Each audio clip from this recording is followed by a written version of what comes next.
2, 1, we're live. Right. All right. Body. And particularly, I think here the use could be an extremely important asset, but also force. And maybe also because I think you need enthusiasm behind it, you need drive behind it, and you need critical questioning behind it. So this is one of the things what we are seeing when we are talking about a grid. It is all sounding very technocratically and distant. And I think what we need to keep in mind is that it is about actually touching people's lives, touching kids in schools, touching basically yourself. David gave a tour d'horizon what we are doing in terms of activities, also in youth programs. We need to provide a future where basically everybody can feel that they can actually develop their full potential, but also the full potential of the colleagues, of the families, of partners, etc., etc. So this is, I think, why I think we need to say it. But the mindset is, I think, at the very heart when we are talking about the inclusion, it is that value, and it is not some neutral one. Secondly, what we need to keep in mind is that this world has, of course, an incredible challenges in terms of, particularly with climate change, to have a resilient future, a sustainable future, because we together have to be long distance runner. We cannot have a little sprint and then face a completely unsustainable situation.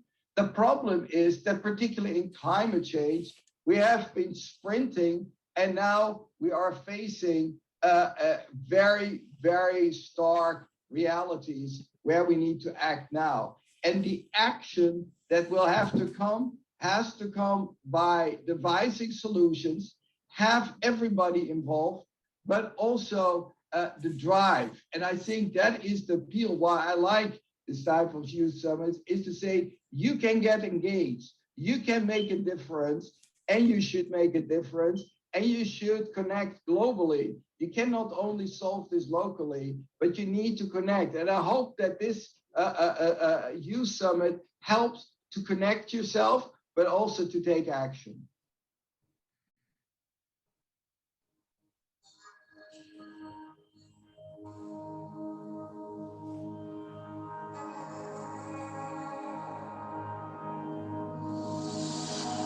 My name is Aduara, and I am the Honorable Commissioner for the Ministry of Small, Medium Enterprises and New Businesses Development, Abia State. Abia State SMEs have consistently won awards. Officially here, we're going to have it again in Abuja.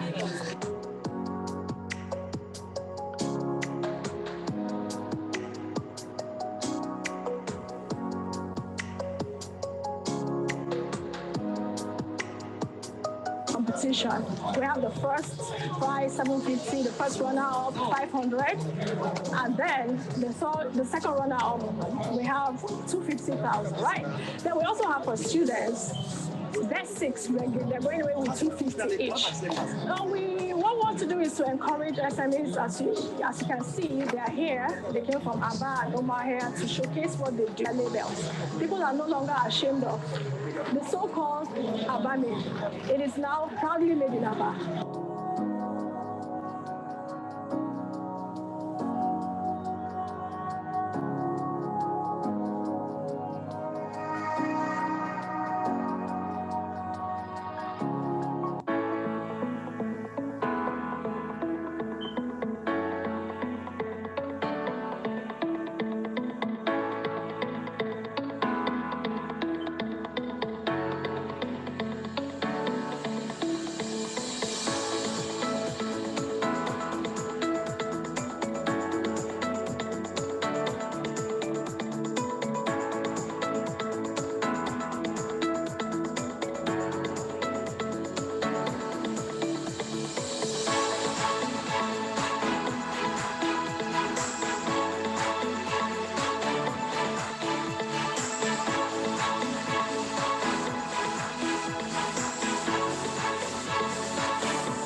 Thank you so much for that wonderful video. Thank you so much to our media team and the tech team.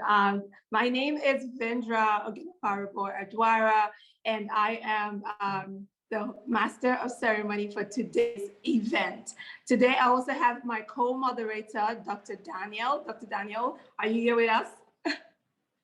Can I hear some shout out on the chat there? We are young people from across Africa. And I know that there's so many people who are joining us from across different places and different countries, towns, cities, and even those of you that are joining us from wherever. You know, just put your name on the chat. Just tell us what you're chatting from. Give the fire emoji, put some heart emoji on the chat, and let's just get to the ceremony of today. So just thank God you guys all watched the video, and I believe that some of you could hear you know what the video was discussing, what actually inspired us to come together to do this summit as the young Africans who attended the World Bank Youth Summit earlier on this year in on May 27th in Washington, D.C. As young Africans, we were inspired not to, as you heard from the video, we were inspired not to just end the conversation at the World Bank, but we were also inspired to take action.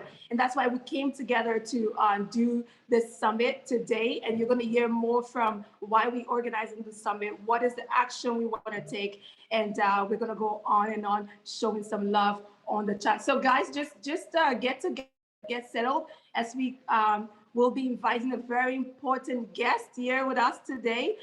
She's a friend. She's also a friend to many young people. She's inspired a lot of young people. She's a mentor. She's a champion for Africa. And she's also the manager of the World Bank Youth Summit 2022. Please welcome with me, Miss O'Neill Massamba, the manager of the World Bank Group Youth Summit 2022. Can I see some emoji out there? Thank you so much. Dr. Dubem, are you with me? Yes, I am. Thank you so much. All right. Miss O'Neill Massamba will be doing an introductory remarks, and I will hand over to her at this point. Thank you so much, Miss O'Neill. Thank you very much. Thank you very much for this very warm introduction and this amazing video that really summarized really well why we're here all today. To our audience watching online, good morning, good afternoon, and good evening. As the manager of the 2022 World Bank Group Youth Summit, I am extremely honored and humbled to have been invited by Vindra and Dr. Daniel to join this really exciting conversation that highlights African young changemakers worldwide and continue the conversation we started on May 26th and May 27th at the 2022 World Bank Group Youth Summit. The World Bank Group Youth Summit is the biggest event organized by youth for youth at the World Bank Group to engage with youth globally on the most pressing topics facing their generation. This event, organized annually for the past 9 years, aims to achieve three main objectives: empower youth to explore innovative ideas to tackle development challenges, provide youth with tools to build and engage in impactful projects, and promote dialogue between youth, the World Bank Group, and other key stakeholders globally. This year's Youth Summit had a record number of participation with more than 4,000 attendees online and in person, and more than 265,000 people watching some of our sessions online on social media. But once again, African youth showcase their unwavering commitment to effect change and tackle issues of development with their record participation. This year, we had 48% of in-person delegates and 74% of online delegates who came from sub-Saharan Africa, which really shows the commitment of African youth. And this year, for the 2022 World Bank Group Youth Summit, we decided to focus our conversation on inclusion with an event themed Unlocking the Power of Inclusion for Equitable Growth. With this theme, we sought to explore inclusion under three buckets: social inclusion, economic inclusion, and environmental inclusion, and to determine the role of inclusion in building back better and achieving an equitable growth.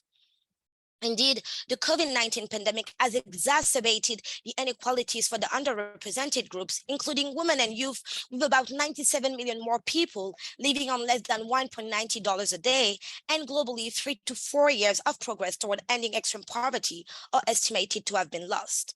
So to tackle these challenges, the World Bank Group has introduced during the IMF World Bank Group 2021 annual spring meetings an innovative approach of development called the Green, Resilient, Inclusive Development Framework, or more commonly the GREAT framework. And you heard Mr. Axel van Trensenberg, Managing Director of Operation at the World Bank, provide some input on that.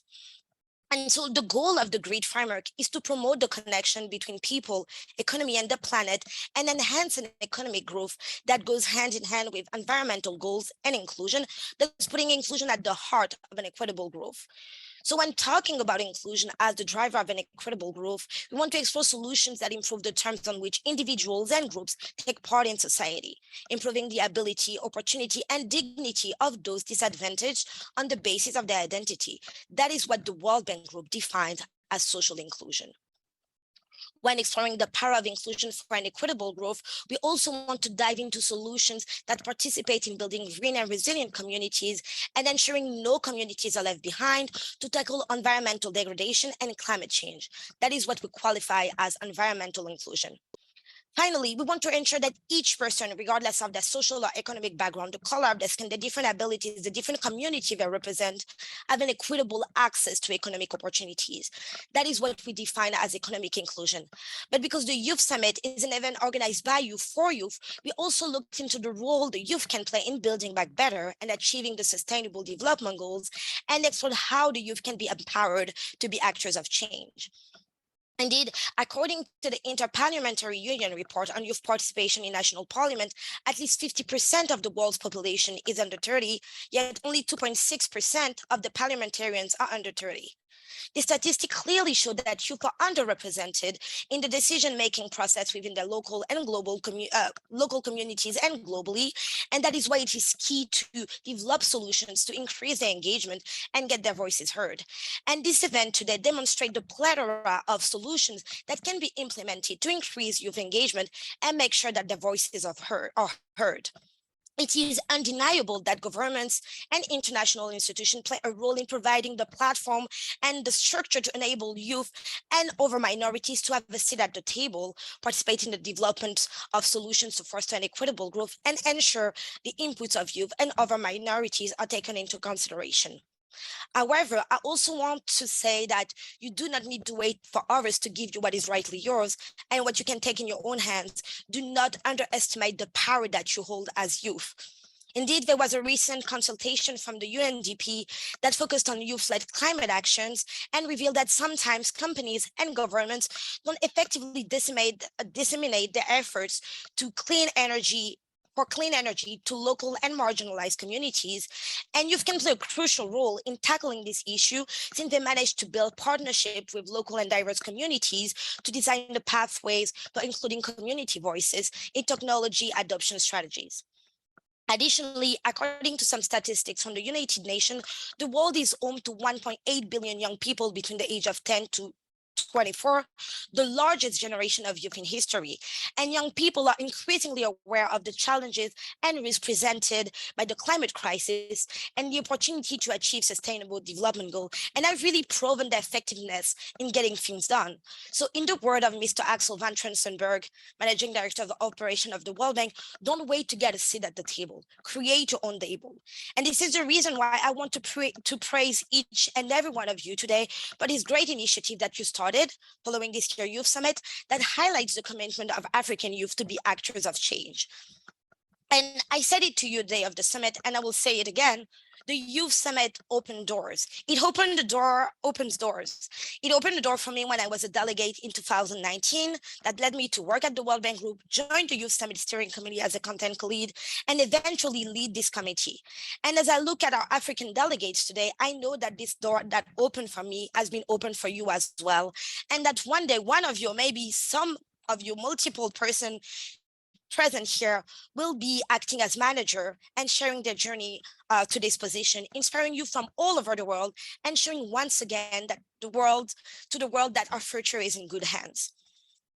As an African woman speaking before you, I also cannot express with word how much I am proud of you and respect you and admire you because of all the initiatives you have undertook to really carry on your voices and really make an impact. And I really want to thank you for inviting me and allowing me to play a small part in this wonderful path that you paved for African young change makers for all over the world. So thank you for having me, and I wish you all to have a wonderful event. Thank you so much, Ms. O'Neill Massamba. That was just a wonderful speech. It is always a great honor, listening to you, listening to the amazing things that you have to say to young people here today. Guys, if you're not inspired, at least if you've not been inspired, I don't know about you. I want you all to give a emoji on the chat. I want you to put some emoji, fire emojis. I can see some of you on the chat. Put some emojis, there's a reaction there, just use the reactions. I mean, Massamba, like I said, it's always great hearing from you. Thank you for giving that excellent delivery from the World Bank. We will now go to another session where we have to play the video again. We are playing that video again because there's some people who had not joined us. And we just wanted everyone, at least 50% of the people here, to get the message from the managing director of operations at the World Bank, and also just what inspired us to do this. So I will hand over to the tech team to just play that bit of the video before we go into the next phase of this.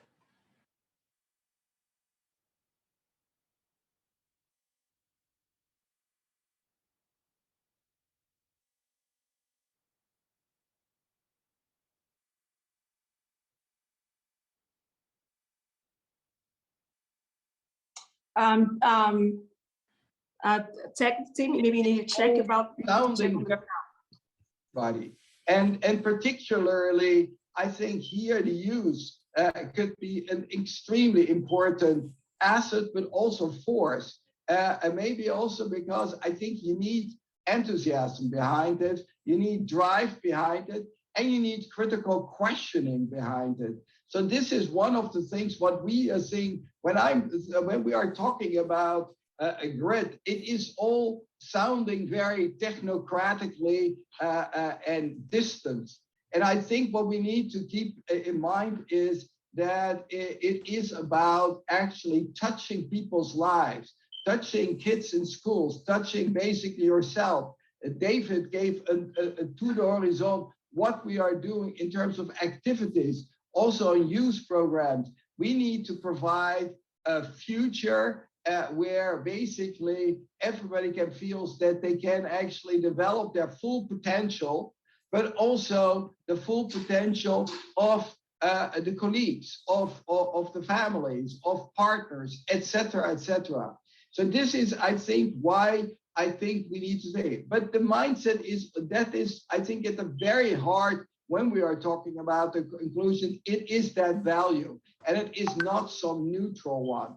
Secondly, what we need to keep in mind is that this world has, of course, incredible challenges in terms of, particularly with climate change, to have a resilient future, a sustainable future, because we together have to be long distance runner. We cannot have a little sprint and then face a completely unsustainable situation. The problem is that particularly in climate change, we have been sprinting and now we are facing very, very stark realities where we need to act now. And the action that will have to come has to come by devising solutions, have everybody involved, but also the drive. And I think that is the appeal why I like this type of youth summits, is to say, you can get engaged, you can make a difference, and you should make a difference, and you should connect globally. You cannot only solve this locally, but you need to connect. And I hope that this youth summit helps to connect yourself, but also to take action. All right. I think we can stop it there. Thank you so much, Lisiana. We will go on with the agenda for today. Thank you so much. We will go on with the agenda for today. You're all going to see the videos and all our materials and content on the link that's going to be provided in the chat. So guys, maybe someone can drop the link there. You guys can check the link in the chat for the blog, where you're going to see all of the content that we are going to be sharing, that we have shared and we're going to be sharing with you today. We're going to go now to the next agenda for today, which is an introduction of the African Youth Reflective Summit. And we're going to do this in two languages. We're going to also do it in French and in English. So I'm going to welcome Minette, one of our distinguished delegate from the World Bank Youth Summit, and also a member of the steering committee, to do an introduction of the African Youth Reflective Summit 2022 in French. Minette, over to you.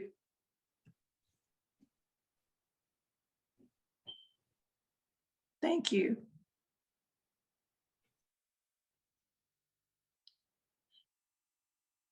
Since we'll be waiting for Minette, we can go over to Dr. Daniel, who can do the... No, Yes. I'm here. Bonjour à tous, je m'appelle Minette Pomwe, je suis camerounaise. Je vous souhaite la bienvenue au sommet des jeunesses africaines. Pour expliquer pourquoi nous sommes ici, c'est parce que cette orientation a commencé à mai de l'année-ci à la sommet de la Banque mondiale. Et ce sommet a mis à évidence les nécessités pour chacune de travailler ensemble et la nécessité pour le développement de projets. Et pour développer les projets, on nous a donné les interventions et on nous a demandé d'utiliser 3 composants. La première, c'est l'inclusion économique. Cela signifie que si on devait réaliser un projet, on doit mettre à une façon que ça va impliquer la financière de la meilleure façon pour aider les gens de la communauté. Deuxièmement, c'est l'inclusion sociale. L'inclusion sociale signifie que toutes les choses nécessaires qui existent au sein de la communauté devaient être prises en compte dans ce projet. Et on va prendre en compte les choses comme la culture de la communauté, les vies, les modes de vie. On va aussi prendre en compte les cibles vulnérables comme les femmes enceintes, comme les jeunes filles et comme les personnes handicapées. On va aussi prendre en compte les gens qui ne pouvaient pas parler pour elles-mêmes. Et enfin, on a aussi dit qu'on doit aussi considérer l'environnement. L'environnement, c'est un cadre économique. L'environnement là où le cadre de l'économie va se dérouler doit être préservé, propice, et ça doit être aussi prendre ou également être préservé les ressources de l'économie ou l'environnement. Et la cadre, nous avons aussi appelé la cadre nous avons appelé la système-ci que la cadre de grid. Et la cadre de grid, c'est un cadre qui va nous aider ou qui aide les gens à atteindre l'objectif de développement durable. Merci à tous et je vais passer la parole à Dr. Daniel pour continuer la conversation. Merci. Thank you for that excellent concretization of where we are today. I cannot summarize it much perfect like you have done, but just to give a concluding remark in this introduction, like Ms. O'Neill, who has mentored and chaperoned us, and our partners in the United Nations, in person of Ms. Hawa, Diallo, and many other African delegates who have chipped in thousands of events and have put in over 17,000 hours. We are eternally grateful. Now, there's one thing I want us to get from the reason why this African Summit started. It started as a WhatsApp group discussion. So I had just finished listening to Ms. O'Neill, who was saying, you know, in the video, if you go back to the video, the link, at the 32nd minute, that she doesn't want this discussion to end here in Washington, D.C. It should go way beyond. And just a few minutes after, Ms. O'Neill actually was asking the vice president of the World Bank. She was the one asking the vice president of the World Bank that question. And one of the things he said is this, that don't see the challenges of our time as just a sprint. It has to be a long thing.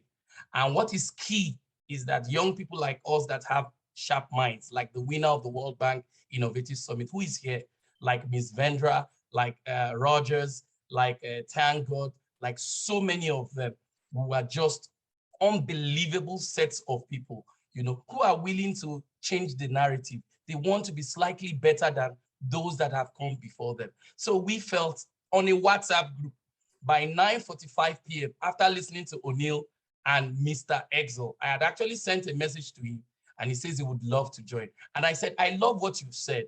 You have to connect. You have to engage. You have to ensure as much as possible you don't think you are the only one that have the idea. And anytime you have the potential to have a device that can bless people, you have to bring everybody on board. On that WhatsApp group, the first person who said this is a good idea is Ms. V, our leader, Ms. Vindra, our leader, and thousands of other Africans like Rogers and every other person came on board. And it was how this summit was born. So I want to thank you all and let us have this. If there's nothing you're going to gain from here, this is what the World Bank is telling us. There's actually an operating manual for you to become prosperous. There's no national leader in the world. There's no nation in the world that has a head of state who is not a member of the World Bank. And that operational framework is called GRID. Now, the GRID system is just a fancy way of saying sustainable development goal. And I will explain. The GRID system says that the operational manual that is required to ensure that we drive progress intervention across board must factor in three things. They include, one, the economic consideration of what you want to do and the economic benefits that it will be for the people. Two, social inclusion. It means that if at all you want to do an intervention for the people, you need to ask them. You need to understand the culture of the land. You need to make sure that all these global evidence-based ideas are all tailored down to the peculiarity of the country in question. Then finally, the environmental. You can do nothing without ensuring that the resources that is required to make you better, to make you advance and impact on people's life are done in such an ethical way or natural way that respects the resources. It means you do not need to be corrupt. You must make sure that it's for the common good of all. So it is these three components that is called the GRID. And that's what sustainable development goals means. For you to say you are sustainably developed, or for you to say you are an advocate of it, it means that you want as much as possible that people's rights are respected, that people need to progress, that prosperity is for all, that you want to ensure that you want to bring in new renewable ways and new economic platforms, you know, that can put a human-centric feeling to things. And that when we do this, we must never leave anyone behind. And that's the definition of sustainability.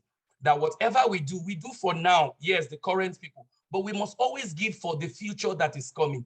That is the textbook definition for sustainability. So if you do not have plans, any nation that does not have plans for its leader will never be practicing that stuff. And it's unfortunate that every nation on earth, including North Korea, signed up to it in 2015. I didn't say that.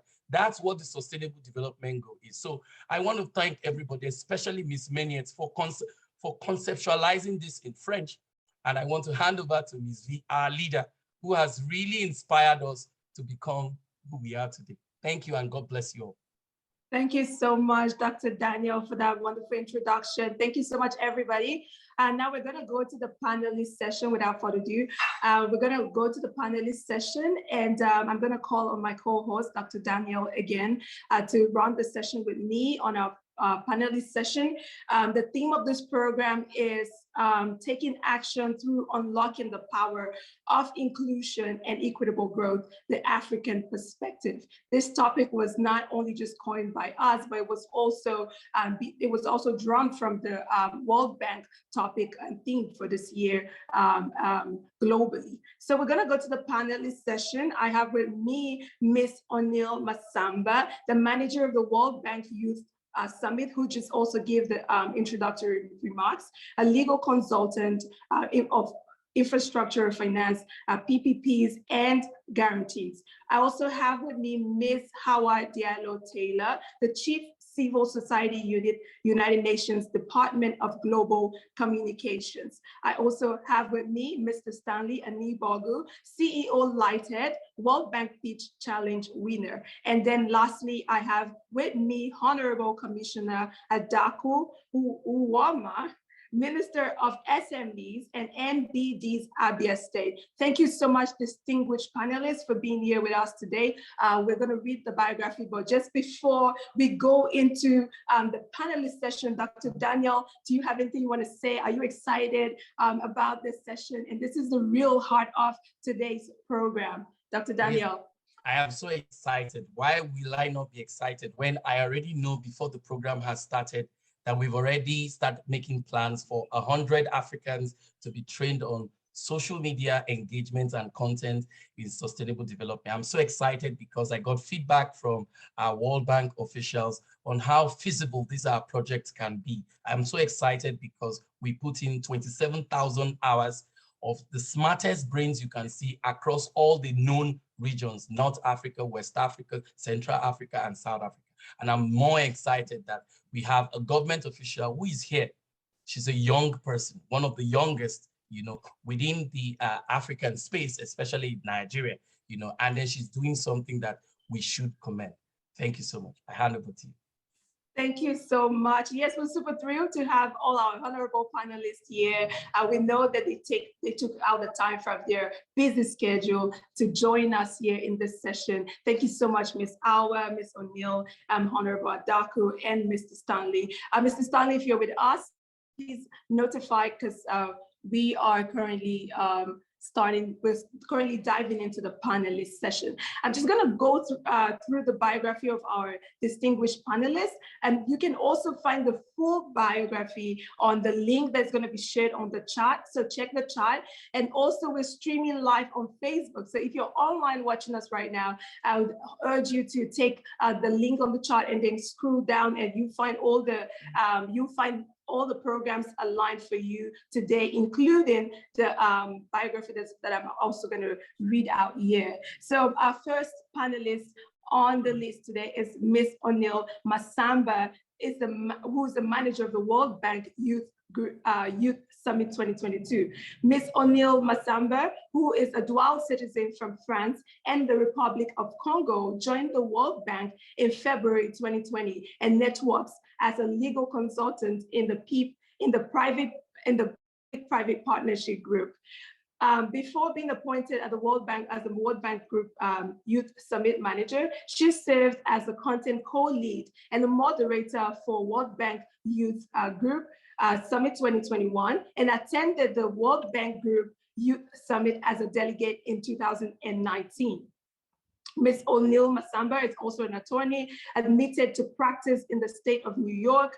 Prior to the World Bank Youth Group, Ms. O'Neill Massamba worked over 3 years as a construction lawyer in Canada for Euro Vinci Group, where she was responsible for negotiating major infrastructure projects, contracts in North and Southern America with governments and local contractors. Ms. O'Neill Massamba values the importance of making legal services available to all. For over 7 years, she has been providing free legal services to refugees and victims of domestic violence. Ms. O'Neill Massamba is a champion of youth education and I'm going to read that again. As a champion of youth, education, and inclusion, Ms. O'Neill Massamba has been invited on several occasions to take part of conversations that highlight the importance of inclusion, which is why we're here today, of minorities, and inspire youth to be actors of change, which is again why we are here today. Ms. O'Neill Massamba has been part of several Fire Chat conversations with Dr. Sandy Okoro as part of the Youth Summit 2021, how to empower youths to effect change, and as part of the 2022 International Women's Day theme, Break the Bias, a World Bank Group panel discussion on women in Africa. cultural expectations, and gender inequality. Ms. O'Neill Massamba holds a master's degree in business and finance law from George Washington University Law School, USA, as well as a master's degree in economics and business law from Université Paris, Sorbonne, France. As a master's degree in comparative business law with honors from Université Paris, 5 Descartes de France. She also holds a bachelor's degree in law and a bachelor's degree in economics from Université Paris, Sorbonne. Thank you so much, Ms. O'Neill, for being here today. Thank you so much. It's such an honor to have you. Dr. Daniel, would you go to the next? Thank you so much for that excellent stuff. It only gets better. It gets better because we have someone who is a personal mentor and a friend to many Africans here in diaspora. She is the head and the chief of the Civic Society Unit, which is a unit or a division in the United Nations Department of Global Communication. I can go on to say a lot of what she has done, but I can tell you that she has over 30 years experience at the United Nations, especially when it has to do with habitat, humanitarian issue, but more importantly, where she had her shine was when she's able to mobilize young people in this UN Habitat agency to take actions to make life relatively better for themselves. She's currently, like I said, the divisional head, but she's an exceptional person. Why is she exceptional? She's exceptional because she is instrumental to ensuring that the United Nations Global Communication Department coordinates with UN and other UN agencies and other NGOs or civil society in partnerships that can bring about the Sustainable Development Goal. More importantly, she has chaperoned many of us and mentored many of us. I'm one of her mentees, and many of her mentees are here on this platform from Mexico, Russia, India, United States. She is someone who has a master's degree and is also in the verge of also adding other accolades. I present to you a woman that is distinct to be a leader, born to be an African pride that most African professionals here in the US know, especially those involved with UN system. Please join me and welcome Hawa Kamara Diallo. God bless you, man. Over to you, Ms. V. All right, thank you so much, Dr. Daniel, for that wonderful read from the biographies of Ms. Hawa Kamara Diallo. Thank you so much, Ms. Hawa, for joining us today. I'm going to go to the next on our panelists, which is Honorable Adaku, Commissioner of SMEs and New Business Development in Abia State. Honorable Adaku is currently the Commissioner in the Ministry of Small, Medium Enterprise and New Business Development in Abia State, Nigeria. She is among the youngest group of 7 government officials in her state, and she was the former executive director of sales and marketing to Anyemba Automated Shoe Company, Abia State. She is a serial entrepreneur who recently joined the rice value chain as a rice distribution channel and has also set up a rice processing mill, Havida Rice Mill, under the brand name Avida Foods. She's a jeweler, a fashion consultant, and an aspiring politician. She ran for the office of Federal House of Representatives in 2019.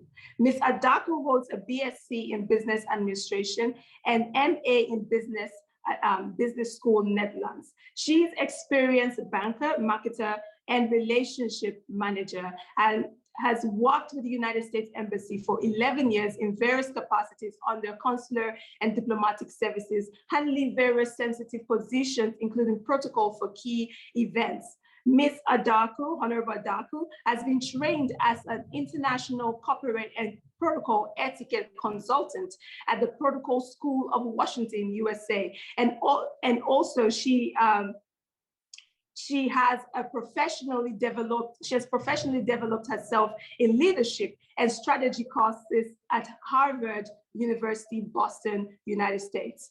She has an excellent customer service. And marketing skills and has won several awards from the American government and banking industry in that capacity. She served as a consultant for Abia State Government, Nigeria, and also handled the first Made in Aba product and fashion show in Nigeria and in New York, an initiative by Abia State Government to showcase locally produced products on global platforms. Her foundation, Haida Benjamin Foundation, is a non-governmental organization that sends to give needs to widows, orphans, vulnerable children, and she has constantly given back to society through her monthly outreach and empowerment program. Ms. Adaku, Honorable Adaku, has received several awards in recognition for her outstanding contribution to society and service to humanity. Thank you so much, Honorable Commissioner Adaku, for being here today with us. God bless you. Over to you, Dr. Dubem. Oh my goodness, when I hear all this CV, I know I have to do well, but it doesn't end there. In the spirit of inclusion and in the spirit of working together, you know, in an intergenerational way, we are presenting one of Africa's pride. His name is Stanley Aneobobo. Stanley is an exceptional person. He's also the winner, the current winner of the World Bank Pitching Challenge. It's a challenge that brings about creative ideas from all over the world. Over thousands of people have pitched idea for it. Stanley was the overall best. And why is he the overall best? He has been able to use the technological approach and his technological knowledge to be able to create a story that he now presented when he formed with his partner, the Light Ed. Light Ed is a startup organization based in Nigeria. He uses electronic and electrical waste products across board to create new recyclable energy. These energies are now used in vulnerable communities to be able to help them read, sell, and do other things. Stanley is not only just a technologist, he's also a filmmaker. He's also a known multi-award and international and local award winner. Stanley has a critical system thinking capacity, and Stanley is part of the brainchild of where we are today. He's designing for us hardware systems that can allow us be able to ensure that our project, which you will see, will be better. He's also a recent fellow. He's a recent fellow with many international organizations, one of which is the Young Global Change Committee. I present to you one of Africa's finest minds, a young person who is driven to ensure that he's way much better than those that have come before him. Stanley, you're welcome to our summit. All right, thank you so much, Stanley. If you're there with us, please signify, on the chat, and then we'll go over to the session. So we're gonna go straight into the question and answer session. Into the panel discussion. Sorry about that. We're gonna go straight into the panel discussion and ask the questions to our panelists. I'm gonna start with Ms. O'Neill Massamba. Thank you so much, Ms. O'Neill Massamba, once again, and to everyone here who's actually watching. You know, in your introductory remarks, you actually mentioned about the GREED framework. Why is the GREED framework so important to building back better? Thank you for your question. And again, I'm really excited to be part of this event and be part of this panel with amazing speakers and change makers, African change makers.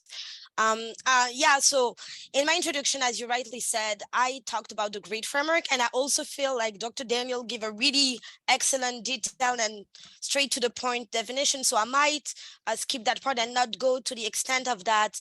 But just to quickly summarize, as I said, the GREED framework, really the goal of the GREED framework is to promote the connection between people, economy, and the planet, and enhance an economic growth that goes hand in hand with environmental goals and inclusion.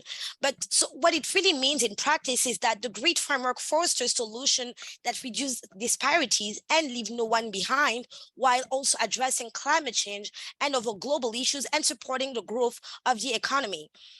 And the multidimensional aspect of the GREED framework is vital to build back better, because what we've seen with the COVID-19 pandemic and the ongoing climate change crisis is that the needs of the people, the economy, and the planet are intertwined.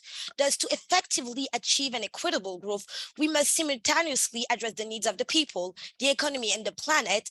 And one way to do that is through inclusion. That's also what Mr. Axel van Trensenberg said.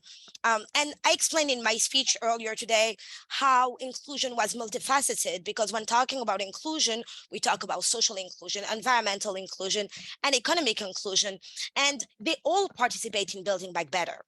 If you look at social inclusion, for instance, enabling marginalized groups to take part in the local or global decision-making process and implementing solutions to effectively address local and or global development challenges is a way to ensure that minorities are represented, that their needs are taken into consideration, and ultimately it is a way to build back better. If you look at environmental inclusion, making sure that marginalized communities such as indigenous communities are included in the effort to address the climate crisis is also a way to build back better, because those communities are the most affected by the climate crisis, but they also possess the skills and knowledge to effectively address it. Finally, with regard to economic inclusion, we have seen with the pandemic the number of people unemployed worldwide increased by 33 million, reaching 220 million, and women and youth suffered employment losses of 8.7% and 5% in 2020, respectively, compared to 3.7% for adults and 3.9% for men. So resolving these disparities by creating economic opportunities for minorities is also a way to build back better. And for interest of time, I want to expand on the subject, but if you look at the sector of renewable energies, for instance, there are a lot of professional opportunities that positively participate in the climate action and also create wealth for the people and the economy. Once again, showing that people, economy, and the planet are intertwined. And it is the reason why really the GREET framework plays a key role in building back better, because it fosters, once again, economic growth that goes hand in hand with environmental goals and inclusion. Wow, thank you so much. Can we just put some emojis on the chat? Yes, yes, yes. Thank you so much, Ms. O'Neill. That was just very powerful.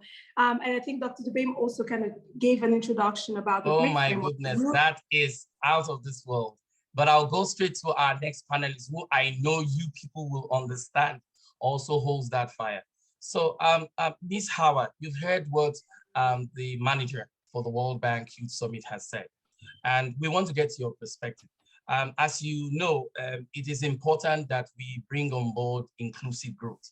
Yes, but you've worked with young people at the level of the United Nations, at the level you've worked with young people in Cambodia, you work in young people in Nairobi, you've also worked in young people in Nigeria and Liberia. What do you think? How do you think these young people can tap into this framework? How do you think, from your own experience, how do you think we can do that? Thank you, Ma. Over to you. Thanks so much, Daniel, and thank you, O'Neill, really for setting the stage for all of us. A big thank you, really, first of all, to the African youth that have put this together, to the speakers, to you, the participants who are really here on a Saturday. But really big thank you to O'Neill and to World Bank for really getting it and knowing that we need to put an emphasis and focus on young people, especially people, young people from the global South and what's very close to our hearts, to the continent of Africa.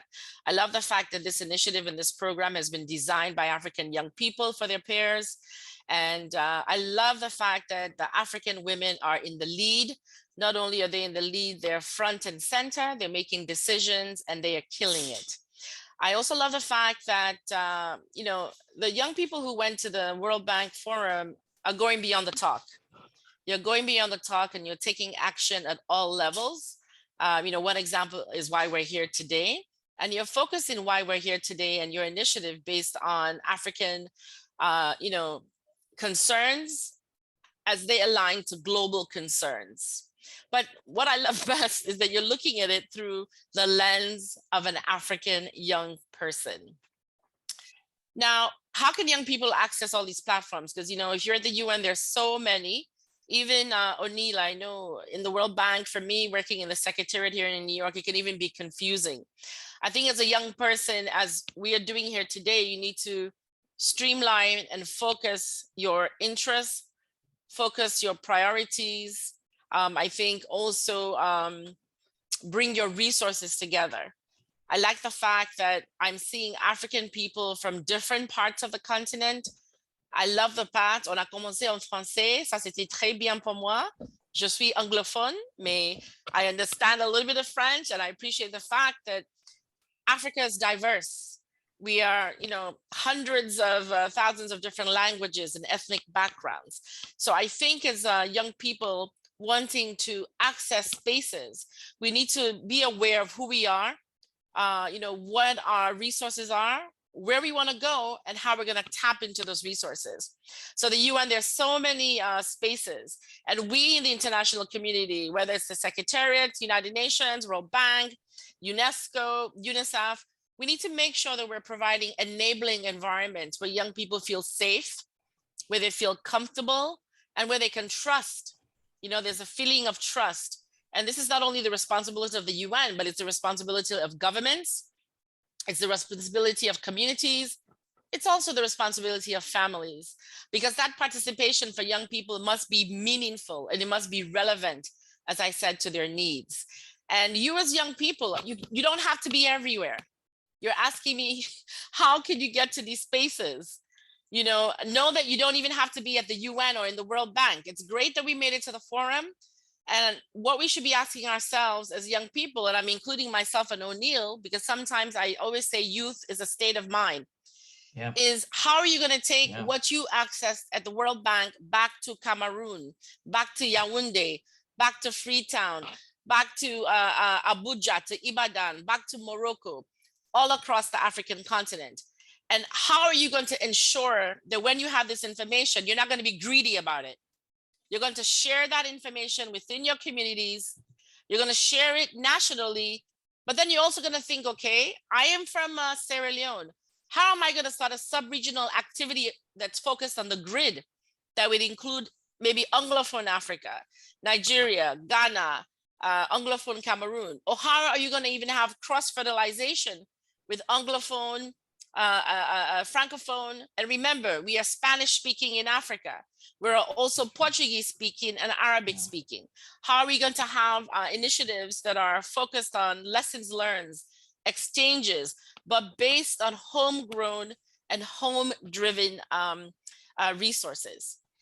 And we as, the provider of spaces, we need to be able to look at young people specifically from their perspective, looking them not only as people who can take great pictures and do fantastic graphics like I see for this meeting, but looking at them as resource people, equal partners, leaders, and collaborators.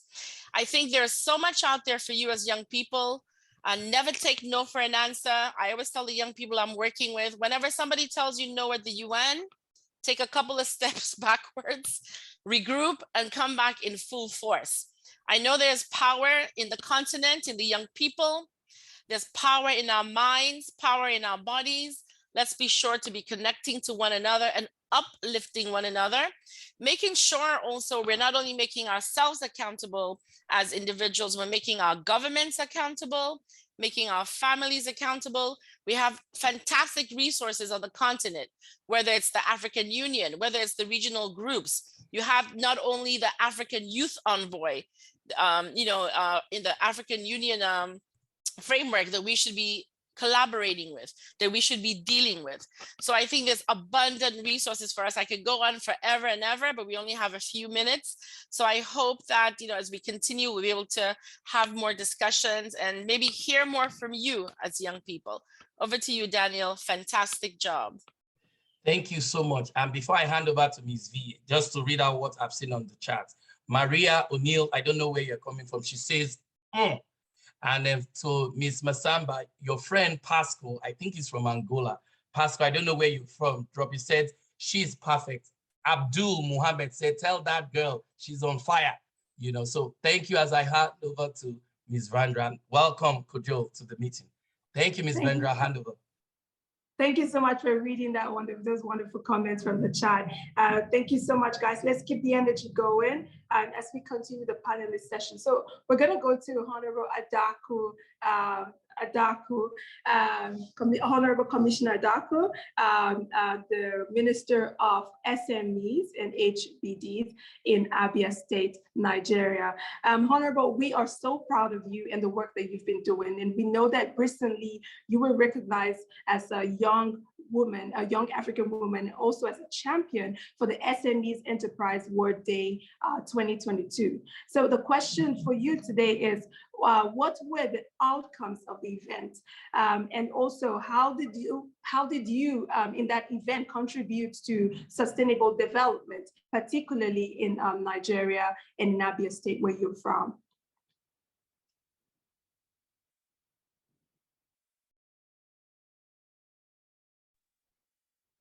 Honorable, someone can please help her mute. Hello, can you hear me? Yes, we can. Okay, good day, everyone. I'd like to say thank you for having me here. And I'd like to say thanks to all the representatives from World Bank and the United Nations. And I'll be speaking a bit about my work and what we're doing here in Abia State with regards to small, medium enterprises. And we all know that SMEs are known as the engine of the economy that drives the economic growth.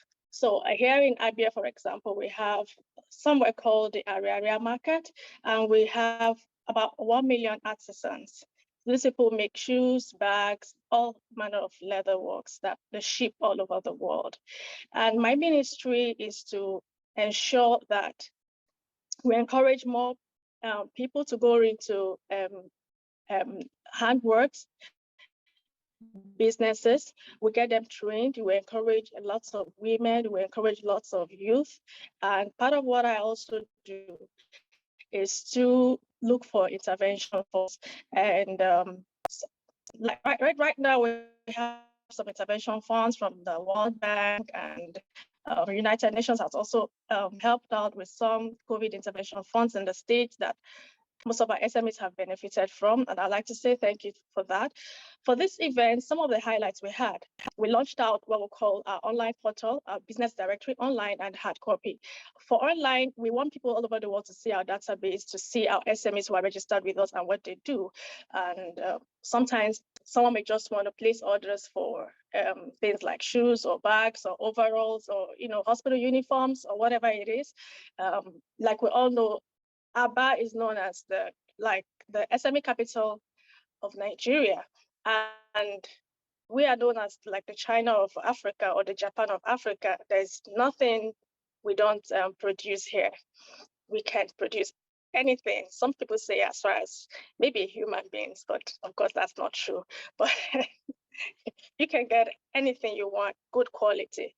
So apart from the directory, which we launched online, that's a database that anybody can look at from anywhere in the world and place their orders or invite them to whatever events they have or add value in whichever way they want to do. We also have what we call our SME bank. It was established by the government. This bank is to enable to help the SMEs with loans, to start up or for existing businesses. So on that day, we're able to give out a few loans to some businesses, which of course we monitor. We also had something we call the business plan competition by the governor. We do that to encourage people. What we did this time around was for startups. So we gave opportunity to people to write business plans, and we chose the best for entrepreneurs, and we also chose students. So we're including youth, we're including students, because we want them to benefit. I want them to start businesses. Some of our universities have gone to the extent of training these people in skills and acquisition. So you're not just graduating with a degree, you're also graduating with a skilled work, something that you can do for a living. This has helped lots of women to assist their home front. This has, including the youth. A lot of them are no longer idle. And of course, in this part of the world where we have what we call Boko Haram or, terrorists or the IPOB, getting them trained limits all these illicit activities and of course, save lives.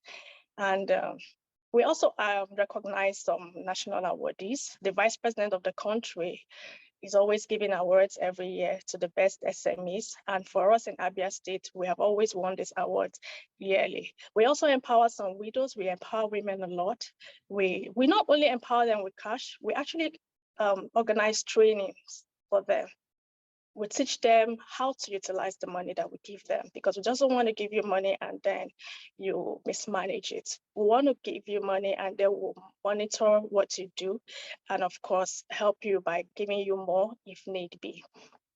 And all this has contributed to the economy in our states. It has helped to alleviate poverty. It has helped to, reduce unemployment rates, gender equality. It's no longer just men. We have women that are in the forefront, that are working and doing businesses. And of course, all this, by the time we export these products, we're increasing the revenue of the state and of course, extends to the country at large. So this is basically what we do in SMEs. We try to encourage SMEs. And thank you so much, Honorable Commissioner Daku. That was very brilliant. Over to you, Dr. Dubem. Thank you. Thank you so much, Ms. Adakwa. And I don't want to take anything out of what she has said, but I just want to tell you that SMEs are the opportunities required in the GRID framework. So the end-to-end result of the GRID framework is to create small or medium or small enterprises.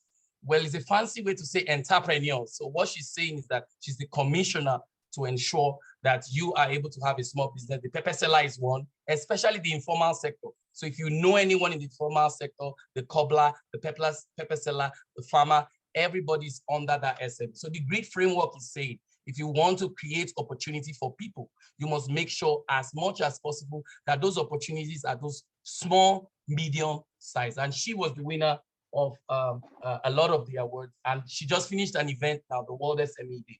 I want to ask Stanley the next question. Stanley, you've heard all that has been said about the need for us, like O'Neill said, the need for us to start to domesticate existing knowledge and evidence-based practice as young people, rather than wait until government, be able to do this. And Auntie Hawa advised us, yes, there's a role to be upset, there's a role to, call them out and hold them accountable. I am all for that, but we know that at the end of the day, what gets the job done is what the people do. So from your own end, what spurred you into winning this World Bank stuff? So that when Jefta in Ghana is here on the stage, when Jefta in Ghana sees you or sees what you say, what was the reason why you started the Light Earth? Just tell us how you were able to win the World Bank stuff. Thank you. Hello, everyone. Good evening, good afternoon, good morning, wherever you are. My name is Daniel. It's an honor to be here. I must say, this is an amazing event. I'm a little bit under the weather. If not, I would have been more energetic. But yeah, awesome and glad to be here. So the work we do at Lighted is simple. We use electronic waste to design renewable energy products that provide people access to energy. Renewable energy is something I've always been passionate about growing up as a kid. And it's something I've spent like the past 7 years of my life designing prototypes, building and like trying to develop the technology that we currently have now at the moment.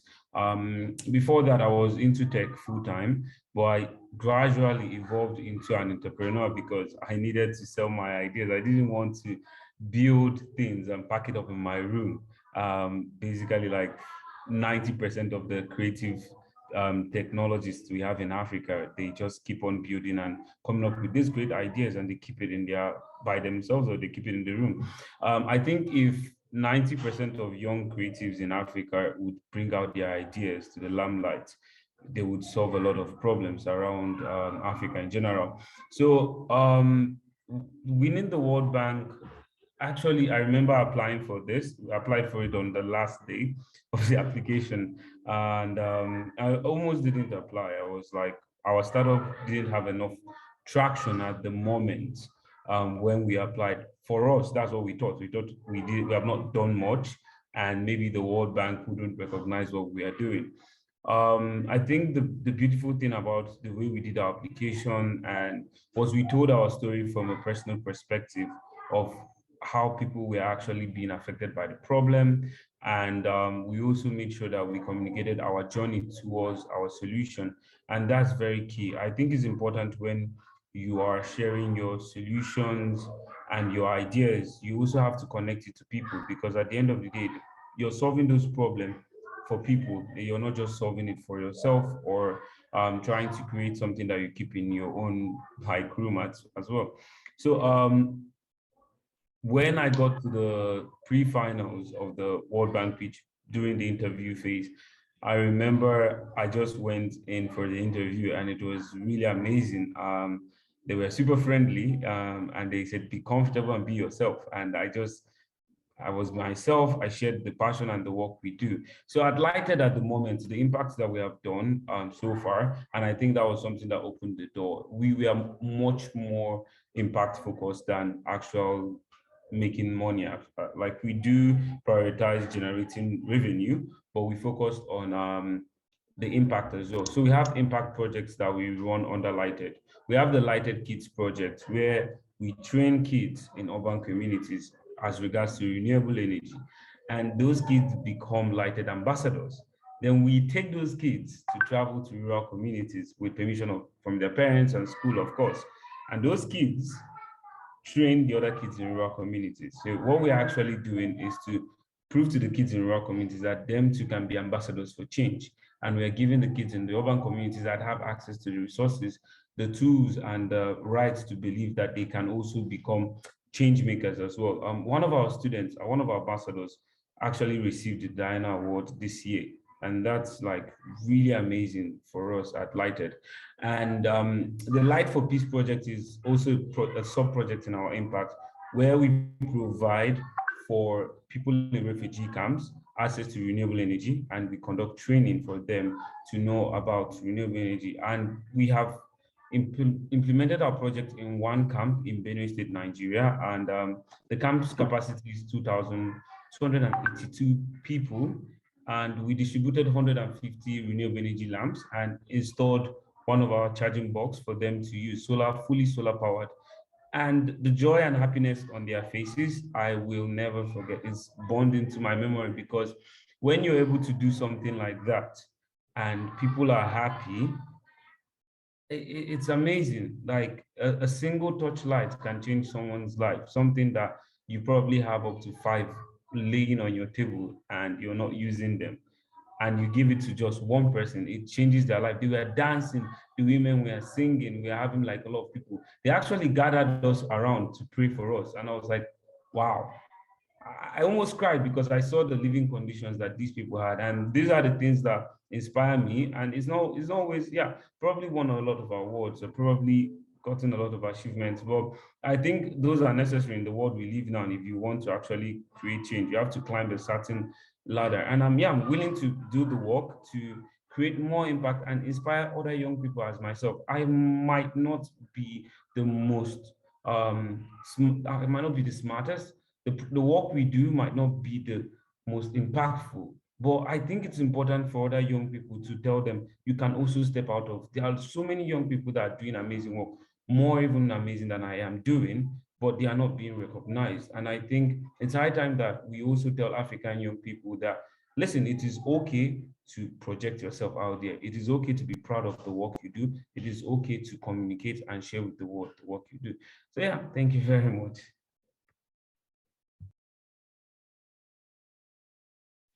Thank you so much, Stanley. That was a wonderful background from the work that you've been doing. We are so proud of you as a young African champion in African change across the world. So we're going to go quickly. We want to kind of wrap up this session so we can go to the next agenda for today. So I'm just going to ask Ms. O'Neill Massamba another question in regards to her remarks this morning during the introductory remarks.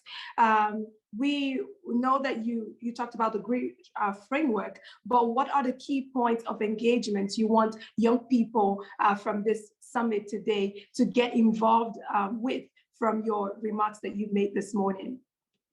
And thank you for your question. And actually, I feel like it's a question that our audience should answer. I see that they've been really active, but we've heard from Stanley, Hawa, Honorable Adoku, who really showed the different ways for youth to be empowered and to take action. And I think it already gives a way of the different ways to be engaged. But I'll still answer the question, obviously. I mentioned again through the great framework the importance of inclusion. And I think that really there's a way here for the youth to be engaged, really provide solutions that can effectively address one or multiple aspects of inclusion and really taking action. And taking action can take different forms. We've heard from Stanley, who does entrepreneurship, and through his initiative has been making impacts like fostering social inclusion, but also environmental inclusion, because his project is based on renewable energy within Nigeria. And there's also, we're going to see after this proposal that you have prepared that shows the different ways that youth can be involved and participate to engagement. I would also like to echo what Ms. Hawa said about sharing the knowledge. Yesterday, it was the World Youth Skills Day. And I think that having that in mind, it's important to make sure that youth have also the skills to participate to the conversation. And having the skills is not just about education, it's also about participating to training, being able to learn from the others through practice, through conversation as this one, to really be able to then make an impact, provide solutions that are valued and that are taken into consideration by decision makers. And obviously, looking at the situation right now, I also feel like involvement in climate change is really key, not only because I feel like the power is really in the hand of the youth, because we've been waiting for years for decision makers who are older to make an impact, and we haven't seen the result. But when youth take action, we see things moving. So I really think that there's a way for youth to be engaged in a climate change, and there's so many opportunities also for youth through climate action to really be actors of the economy in addition to actors of change. So I think that there's different ways for them to be engaged, but I really encourage our audience through the chat to provide their input on what they have heard and what they think they should do next in light of all the speakers we had today and what they mentioned. Thank you. So everyone, you've heard from Ms. O'Neill, you have to make contributions with what we are doing. And this is just to also lead to the next phase of our agenda. We are also welcoming many young people, many young champions to get involved in the initiative. Ms. O'Neill has also mentioned that in her statement. We're welcoming young people, get involved in the initiative, get involved in what we are doing. And Dr. Dubem, will you?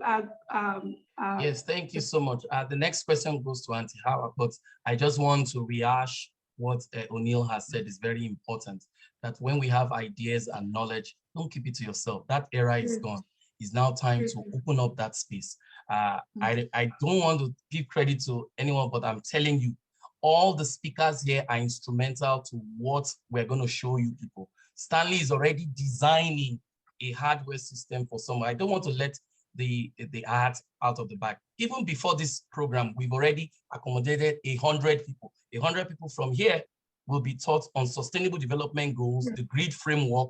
We will create the curriculum by a guru in audio and video stuff. He's on this platform, you understand, by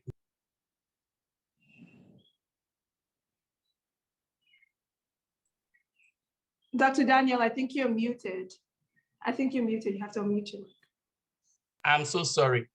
When you are passionate, sometimes. It's still muted. Lisiana, please take care of that. Thank you. Yes, I'm so sorry. I think there's a technical glitch. Can you all hear me now?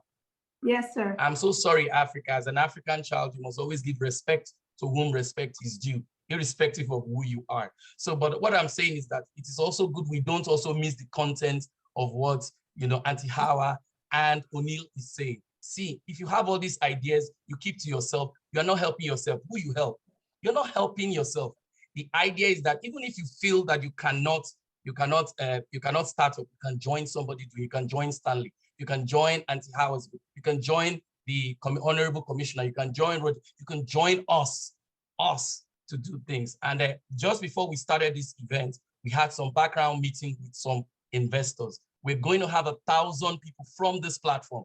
If you know you're on this platform, you're part of us, send your emails to Hallmark, send your emails to all the organizers, because we'll take the first 100 people, teach them about grid, teach them about sustainable development and how to voice this in their community, in their language, in French, in Portugal, just like Auntie Hawa has said. And the person to do that is on this platform, Rev.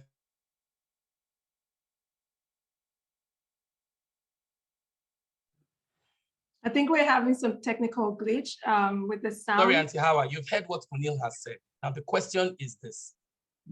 Of all these things O'Neill has said, there are some vulnerable people. And Miss Honorable Adaku has added something that I've always overlooked, widows. Now there are some vulnerable peoples that should be in the scheme of things. 50% of our population are women. And these women can either be pregnant or age-bearing years, they are widows and all those stuff. If we exclude those 50%, we definitely are not going to get anything. In your own perspective, what can we do, to make sure that our women, the girl child, just like O'Neill, we want to have 1,000 of O'Neill in Tunisia, 1,000 of Vindra, 1,000 of, what can we do from your wisdom as an elder? What can we do from your wisdom as an international diplomat? What can we do to make this quick? Thank you. Thanks so much. I'm thinking about my own personal experience, because when I think about women and young girls in Africa, I think about the fact that we need to be respected and recognized as people, even within our own families, and that we need to counter what we call cultural and traditional norms that impact women in a very grave way.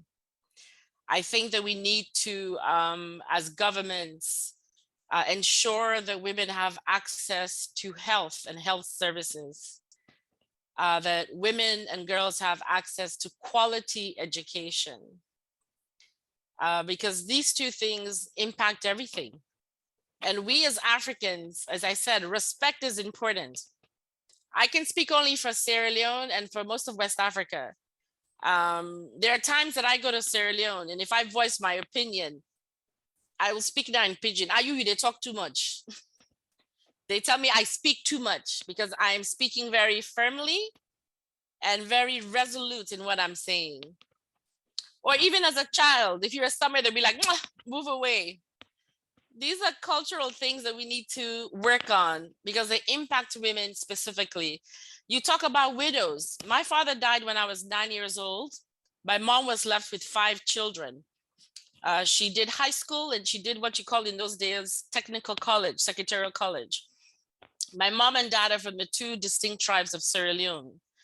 And when my father passed away, my mom was a housewife, albeit he was ambassador in the United Nations, but my mom was a housewife and she depended on her husband. So in the African context, some African countries have great laws for women and property. At that time, although my father left a will, my mom and my brothers and I got nothing. 48 years have gone by, we're not even fighting, but we still don't have the wealth of my father's property. So women are not protected legally in the African context. Now, if my mom had not gone to secretarial college, she would not have been able to educate 5 children, 4 brothers and myself in America, because she came back to America. She was assisted by men who knew something. And from her secretarial experience, she got a job at the United Nations as a secretary.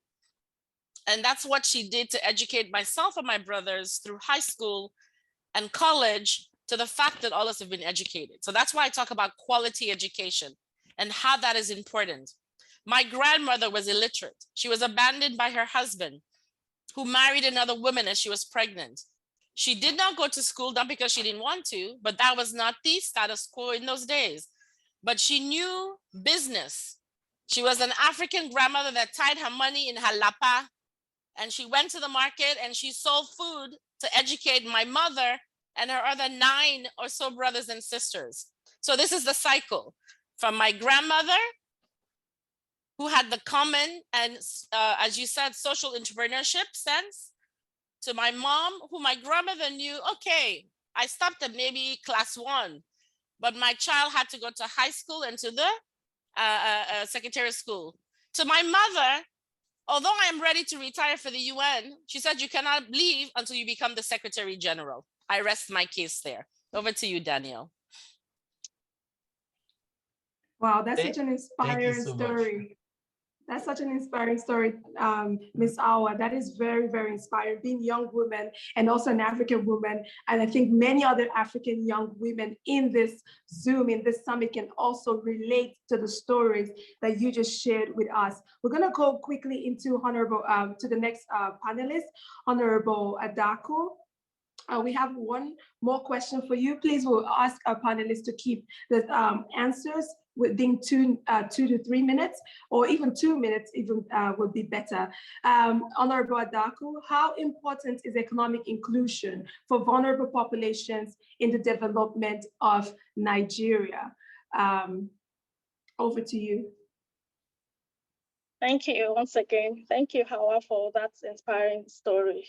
I'm sorry, I just have to talk about widows. I'm very passionate about them, and nowadays I'm excited that they want to do something. They want to help themselves, they want to help their family. We train them and they help. They in turn train other widows. It's exciting and it's inspiring to see that widows have helped their children to become what they are today. And I'd like to say kudos to your mother and your grandmother. So coming to the economic or financial, if we narrow it down, inclusion is the deliberate broadening of quality policies and services rendered for the general population with particular direction in our suburban and rural communities, where ordinarily these communities may not have access to examples, savings, credit, insurance, for their farms, for their business registration, for automated payment points, for their pensions and social security grants and other financial awareness activities. So the importance of economic inclusion for the development of Nigeria takes us to different significant factors. One, it increases in overall the GDP growth for rural and urban communities, raises the total per capita of the Nigerian population, it reduces crime and restiveness, it increases employment generation, it stabilizes other political tendencies. It's happening region of Nigeria. For example, if the CBN, the Central Bank of Nigeria, can do a bit of more financial inclusion in the northern axis of Nigeria, reduce, what is going on there in terms of terrorism, and the vulnerable populations or groups or ecosystems will become and put their talents to more effective ways, for example, even sports. For us, like in my ministry, we have something we call a one-stop shop. We're able to help people to provide free business registrations, so that there's something we call NAFDAC also. Those are trademarks that you have that ensure that you're able to sell your products in supermarkets to make more income, so that you don't just sell within your locality.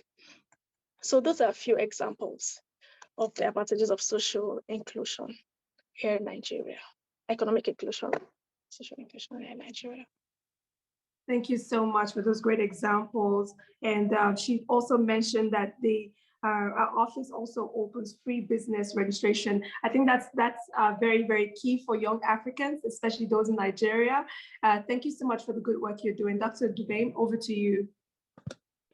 Thank you so much. And when Auntie Hawa was talking, you can see I was tearing up, because to be fair, Auntie Hawa invited me to the United Nations, and she heard me speak, and she told me in 2017, when nobody knew about me, you're going to be a great man.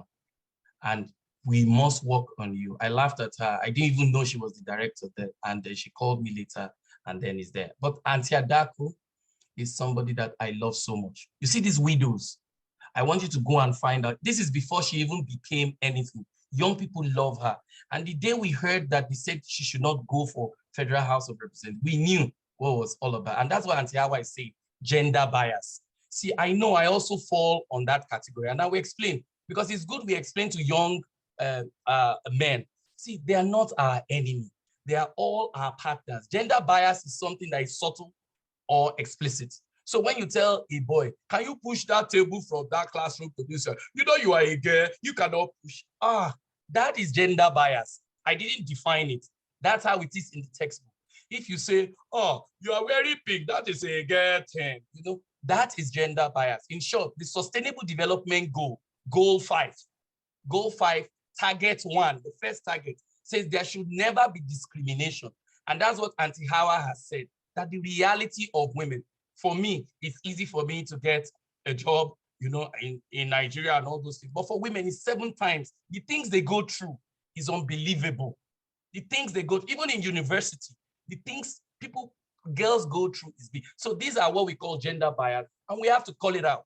You know, as you all know, we are all equal partners. No one is greater than the other. So I felt it is important we stress this. Go and Google around it, gender bias, how it affects us, how we should stop saying this girl is weak, this boy is not. So Stanley, I have 74 private messages somebody just sent to me. Very people, a lot of people here. So please put it on the chat. I want people to see it on the chat to really know that they love what is going on. They are asking me to ask you. I want to be another Stanley in Somalia, in Argentina. Oh my goodness, somebody's from Argentina. In Argentina. I want to be another Stanley in Cape Verde, Seychelles, okay, Cape Verde, Seychelles, and Gambia. How do you think somebody can go about thinking critically like he's, you know, it doesn't have to be tech, it could be agriculture, it could be anything. What is your template? Like what O'Neill has said, we have to share this. Stop hoarding. I'm not saying you're hoarding, but what is the template you will give them? What is the master class you will organize in 2 weeks' time to say, this is how I did it, this is how I, just give it to them. What do you think we can do? Thank you. Thank you so much, Dr. Dubem.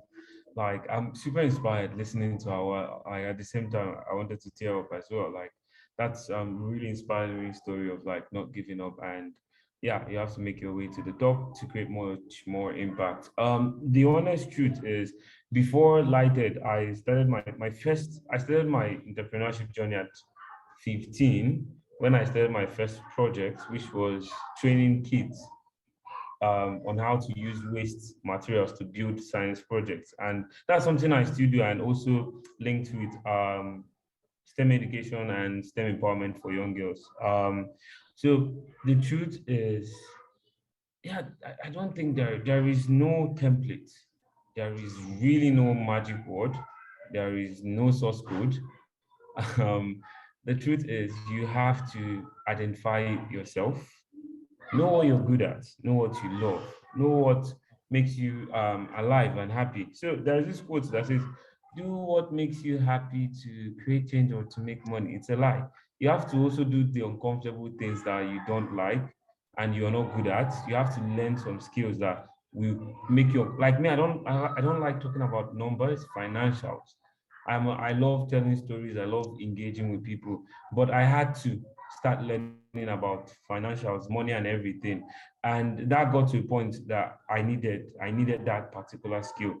The truth is, you have to identify a problem. I always tell my students, you cannot be Stanley and Ibok. You will never be me. You can never be me. You can. Sometimes I tell my siblings, I never want you to be me, because the things I put myself through to get to where I am, I wouldn't reach it for you, to be honest. So the honest truth is, find what makes you happy. Identify a problem inside your house. Solve it. Then identify a problem on your street. Solve it. This is the template I use for my students. First of all, identify a problem in your class. We write those down problems. We stream them down to what do you think your talent and skill sets can solve. Then we move to the streets, we move to the community. For me, if you ask me, Stanley, do you want to be one of the greatest change makers in Africa? Let me tell you the truth. I really just want to be the greatest change maker in the city I'm living in. That's what I'm doing. That's where my impact is based. That's where it has always been. The truth is, no matter what you do, if you have not solved that problem, the place you are, you will never go global. It's local to global. That should be your model. So find a problem to solve, find what you're passionate about, link them together, and share that, like share, always share.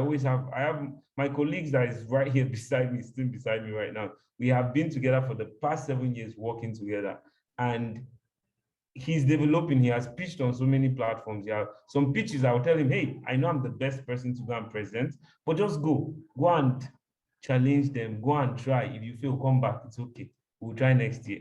So the truth is, keep on going. You will fail. I've failed countless times, to be honest. I have failed so badly in the things I've done. I have gone to a pitch competition and they told me, go back to your country, we don't understand what you're saying. And that's true. I've had people tell me, are you sure that your idea will work? It sounds too vague. They will keep on telling you. But when they tell you that, it's good. It shows that you're doing something that other people are not doing. Then don't take it as negative comments. Take it as they're telling you the truth. The reason why I have friends that give me negative comments, it's okay to have them, is when I have an idea, I tell them, because I know they will only notice the negative part. And when they tell me, I then know what to do right. So don't look for people that will tell you, hey, you're doing amazing, you're doing great. Nah, look for people that will tell you, this is what you're doing wrong. But from time to time, do have people that share love with you and tell you, you are doing amazing, like amazing people like underscore, like the amount of love I felt in the past 2 weeks regarding the work I do is wonderful. Thank you, Dr. Dubem. Thank you, Vindra, Minette, St. Rogers, LC, and the whole team. Thank you so much, everyone. I really appreciate it. Once again, keep on doing what you're doing. That's it. Thank you so much, Stanley. That was a wonderful and inspiring statement from you. And many young people in the chat right now are just appreciating you. They're so proud of you being a young African. We're almost wrapping up this session, and I think it's time we come to a close with the panelist session so we can go to the next agenda. Before we do that, we have distinguished guests in our midst. We have very special people that are here with us today. We have Mr. Buntebe, and I'm sure I'm pronouncing that right. Roger, could you help me with pronunciation? Mr. Bunchebe Bueme. Thank you, Mr. Bunchebe. Thank you so much for joining us. We also have Mr. Bukola Ogunyemi. Thank you so much. He's the communications lead for the World Bank Group 2022. So thank you so much for joining us. So we'll go to the last question for Ms. Vindra. We also have the African Union representative here. He's been here to watching. We also have the African Development Bank officials here. He's been helping. So we also have a New York guru in audio and all those stuff, designing the 1,000 people we're going to do, is also here. And we also have the Native American chief, Chief Jim Wolf. Chief Jim Wolf is the leading head for Native Americans here. And they gave me a chieftaincy title, so I'm a little elder, but he's our elder and our leader for Native Americans. We also have representative of people that are physically challenged in Gabon. We have them here. We also have representative of widows from Benin Republic. We have them here. I just wanted to recognize all of them, according. We also have representative of the World Medical Association. You understand? Also here. Thank you so much.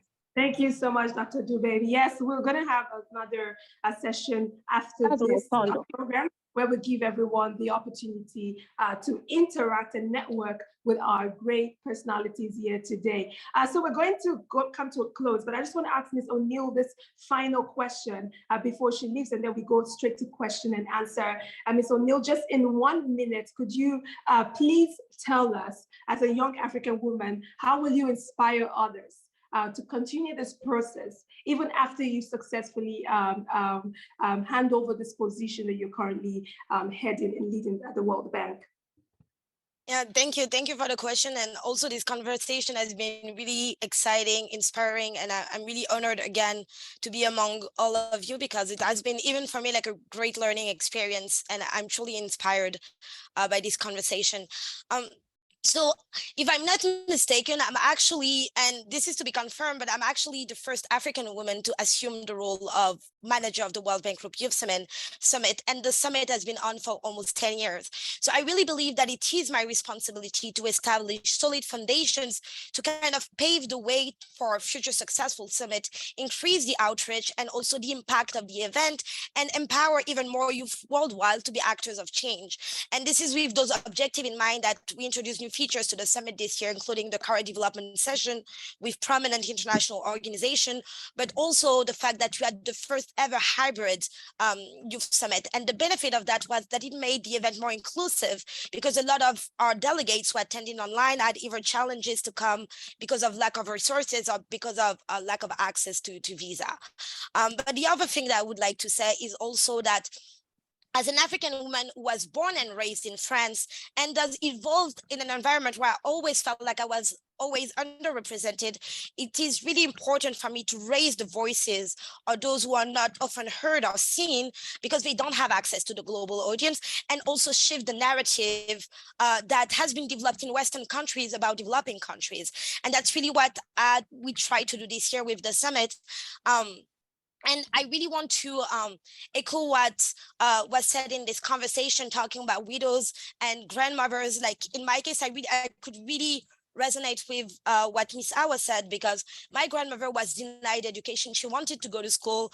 Her parents told her she couldn't go to school, and she was married at 14, so she's illiterate. Although, despite the fact that she didn't have access to education, she managed to build an old business. I remember when I saw her last year, she explained to me that she was doing crochet. She started like this, selling her crochet stuff, and then she had a table selling different types of fabric, and she was able to build houses and then have tenants and build her wealth like this. And my parents, for instance, they didn't even had the opportunity to finish high school. And despite that, they are the people I rely on to get expertise. And that's also what I was trying to do with the Youth Summit this year. And I think that should be continued to be done. Really highlight those people who don't have access to education, because there's things we can learn from them. Like even today, when I'm hosting event, when I'm preparing for conversation, I ask for the input of my grandmother. I ask for the input of my mom, because they have knowledge and everything things that I can even beyond to comprehend, because I don't even have the same experience than them. So I really think it's important through platform like the Youth Summit to highlight those people who are not often seen, but can bring a lot to the conversation and are really making an impact. And I also want really quickly, because I know I'm like beyond the 1 minute, also echo what Stanley said about starting locally. Making changes like building a house, basically. You're all bringing it's like you're building a house and you're all bringing your contribution step by step, and it can take some time, but even the small gesture you're going to make is going to make an impact. So don't be afraid to start like small, to start locally, and this way you'll end up making a global impact. And so that's basically, I guess, the way I'm wishing to inspire youth, even after I pass my role as manager of the youth. Wow, thank you so much. That is so inspiring. We really have amazing women. Can you guys all just leave an emoji? Leave an emoji at the, you have the reaction emojis there. You can use that. You can use the chat. Just send some love. I see the love all over there. Thank you so much, Ms. O'Neill. You're so inspiring. You're so humble. And just working with you for the last couple of weeks has been so humbling for me too. So thank you so much for your service, for your mentorship, for being an inspiration to each and every one of us here in this summit. So we're going to go to the question and answer session, because we want to end this panelist session and move to the next thing on the agenda. We're going to go to question and answer session, but Dr. Dubem, maybe you have one more question for Auntie Hawa and something she can leave, for the young people here today.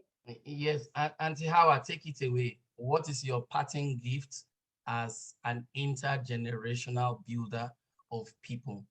What all those advice you tell me that has made me get to this level? Please tell it to them.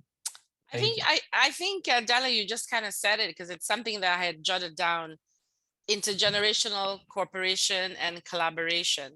I think that's something we need to do more of. I don't know if you people know August 12th is International Day for Youth. The theme is ageism.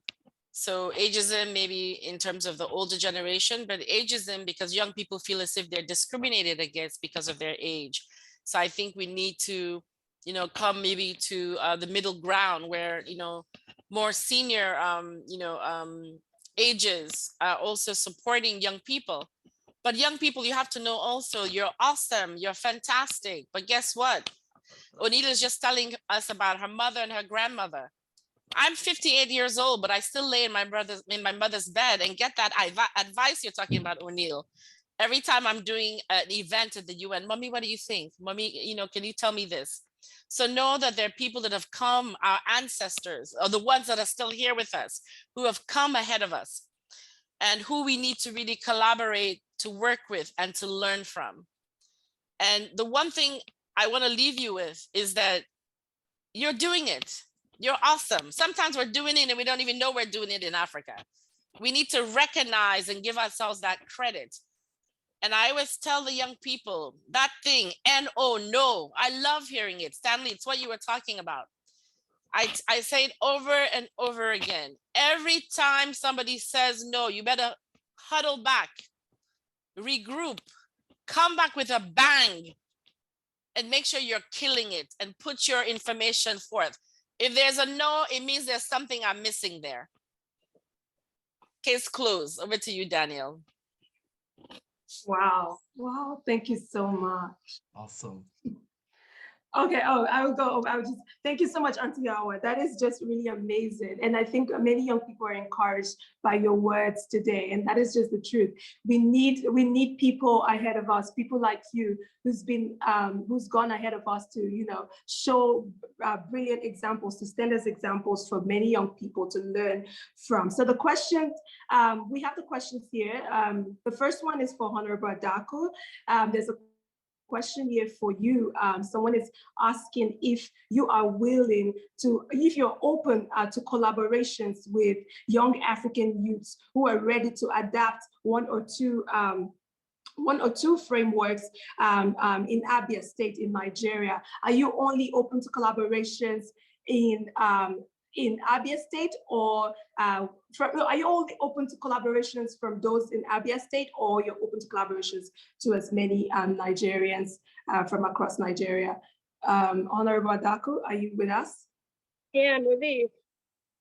All right. I mean, anything, we can't just be open to only collaboration with only people in Abia State. We're open to work with anybody that can add value, to the SME sector, or to Nigerians in total. So, I mean, even when we do our exhibitions or our shows, both in Nigeria, in Abuja and in New York, we try to include other people, not necessarily from Abia State, because so many other people are doing some great work outside. So we are really open to collaborate with anyone we can work together with. Thank you so much. Thank you so much. The next question is from someone here who says, I want to appreciate all the amazing initiatives from all, it's more like a comment as well, from all the great change makers empowering youth. I also work in the livelihood sector. Please, from your evaluation, what can we do to enhance the efficiency of such efforts, especially in Africa? Thanks. Any of the panelists can answer this question. Maybe Auntie Miss Hawa, you can actually. Yeah, I was jotting down some points as we were talking, and I had tracking, monitoring, evaluation, and scaling up, because I love this project. But as you're talking about it, I hope that's something we're doing from the get-go. And I know with O'Neill in this, it's factored in there. How are we tracking, monitoring, and also local adaptation. I mentioned before, we are so diverse across Africa and we have so much to offer. It's so rich. So how are we going to implement this on the ground? And it could look different in Morocco, look different in Zambia, because this is where I see this is going. Not only in, let's say, in one region, but let's really continue talking about regional collaboration, sub-regional activities across the continent in the various languages. That's what I would say as we move on. And I'm already asking, when is the next event? Back to you. Thank you so much. Dr. Daniel, do you have any question on your end, sir? And just to answer Auntie Hawa's question. Yes, Auntie Hawa, Africans that are here, the problem is that they're sending me private messages, and I understand. You need to understand where people are. Not everybody can talk like me and V. Some people are just the quiet person. But there's something. Daniel, tell them they should not be scared. We are Africans. Say that, everybody. We are Africans. There's no time to be scared here. Put yourself in the, front and center. Okay, so the next one is Auntie Hawa, please. I love your story. I've been crying since, but I will say I'm not crying again. I am Lenti from Somaliland. How will we be able to know when this event of yours will take place on African Day? I want to do a town hall session and stream in our town community. I believe this is also one way to do this. And Dr. Daniel, no, don't worry. I don't need to read that one. Thank you. Lenti, I love that question. I worked in Somalia, in Mogadishu for 1 year, and I had a lot of programs in Hargeisa. I loved Somalia. And being Hawa, I fit in just very perfectly. The United Nations belongs to you. It belongs to the world. So every event we do is accessible. Never think you need to go through somebody else to get to the UN. Go on the UN webpage. I see if I can put the link here, but I will share with Daniel. I know he has the information. I have a lot of events that I do, and I love to have youth speaking on my events. Some of them are here on this platform, but the Youth Day, you can go to www.un.org, but I will quickly search for it and put it here. I have another also opportunity that I'm doing with the Youth Assembly, which is on Youth Day also. You need to tap into that. There's so much going on at the UN, and you don't need anybody to tell you, you have to go here and you need to do this. It's available to you. So let me put that to you, and I'll put my email here. Now my team is not here. They're gonna say, Hawa, you're giving us trouble. So I try my best to send emails and to answer, but it might be slow, but very happy to share the information. As we said, information is free and all of us should have it, and it's available for you at the World Bank, at the United Nations also. I'm promising everyone, I am promising everyone with every being in me and all our team here, we will get all those links, we'll put it out there, we'll assist people in French speaking stuff, we'll translate everything in French, in Portuguese, in everything. All I'm begging for you, start reaching out, start talking, let's be friendly, you understand, help other people doing intervention, share ideas. I'm willing and open to help every single person because that's what Auntie Hawa has done for us. Thank you, Auntie Hawa. Over to you, Ms. V. All right, thank you so much. Ms. O'Neill, we have one more question here for you, and any other panelists can answer this as well. My question stands, someone says, please get one of these questions. My question stands, with all this initiative, what difference have we accomplished from our evaluation? What are the gaps? How can we progress from where we are? I think evaluation of initiative is very necessary. Thanks. Ms. O'Neill, you can answer that question. Yes, so talking about the progress that has been made in terms of inclusion, climate change, is that the core of the question, or in terms of youth engagement? Yeah, just to be to be sure I tackle it right. Well, I think that, and I'm gonna speak more like with the perspective of the Youth Summit here. I was a delegate, as I mentioned before, in 2019, and organized the Youth Summit in 2021. We didn't have one in 2020, but we've never seen, and I've never heard of such an engagement since the Youth Summit have started, since the history of the Youth Summit. So what you're doing today is history, really. And the fact that, and we're going to have this, that was going to be the next session, the fact that you're working on proposal, that you're really actively working on continuing the conversation, because there is this event, but I know that since the summit, there were events every week. This is something that already showed that you're making an impact and that you're doing more than what has been done in the past, and that you're also setting a new way for youth to make change, because I'm pretty sure that starting now, delegates in the future are are going to be even more eager to join the Youth Summit, because they know that they can make an impact like this. And all the delegates are going to be willing, even in the other region, to do something similar, because I know that with your event, you also interacted with the Latin American, Caribbean region, and so on. So I think that you're already making impact now, and the goal is just to continue. And our role as Auntie Hawa, I'm going to call her like this now because everyone has, our role also is for the United Nations, for the government in Nigeria, for the World Bank Group, to support you the best we can in that effort, and yeah, to provide you the mentorship, to provide you the support to do so. But I think you're already doing the work, and the goal is just to continue. Thank you so much. Thank you so much. You heard it. You heard it, guys. That is why we're inviting every young people to get involved. Dr. Daniel, do you want to say any last thing before we go to the next session? Please, let's go to the next one. I want them to see our proposal. I want them to see the template. You know, I want the feedbacks. I want us to bless everyone, and I'm eternally grateful. Thank you, O'Neill. Thank you, Auntie Hawa. Thank you, Honorable Adak. I love you. You know, I'm always loyal. You know, I've always known you right from growing up, and you've been my mentor in Nigeria before I left. I'll never forget all the things you've taught me, and thank you for being here with me. Thank you. Thank you so much, honorable panelists. You've heard it. Thank you so much for honoring our invitation and also being here today to speak to young Africans.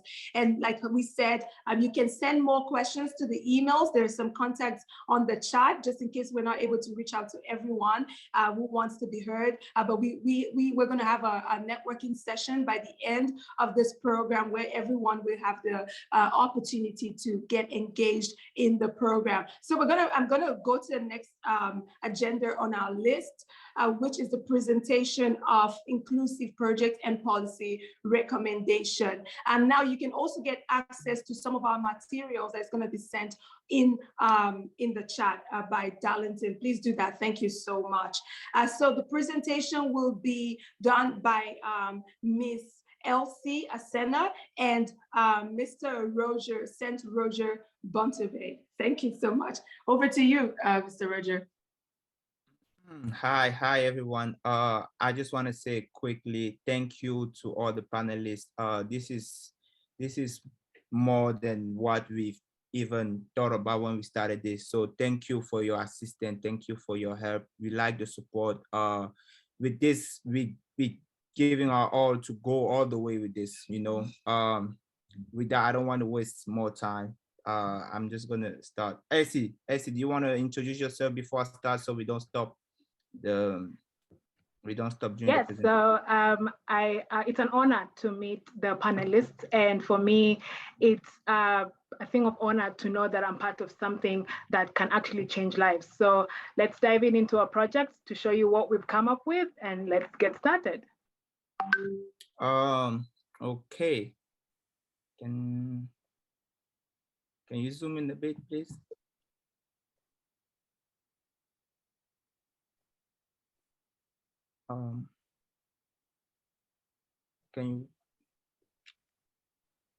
We can see the slide there.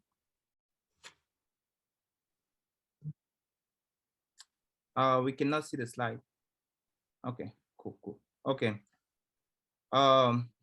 So Daniel and V already kind of introduced the idea, but basically we are trying to implement this twin agro-tourism framework to help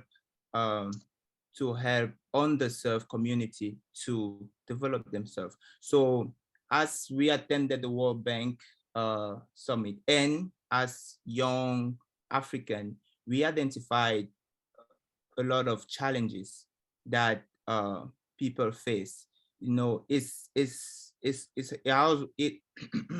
difficult. Yeah, it has always been difficult for underserved community to get out of this difficult time that they have. You know, it's difficult for people that don't have. You need school, for example, to become better, to better yourself. But it's also difficult for them to even get to school, you know. So this inequality is always stretching. And that's what we identify. So to actually help people, I think we have to start where at the bottom of it. Like the people that need the most help are people that cannot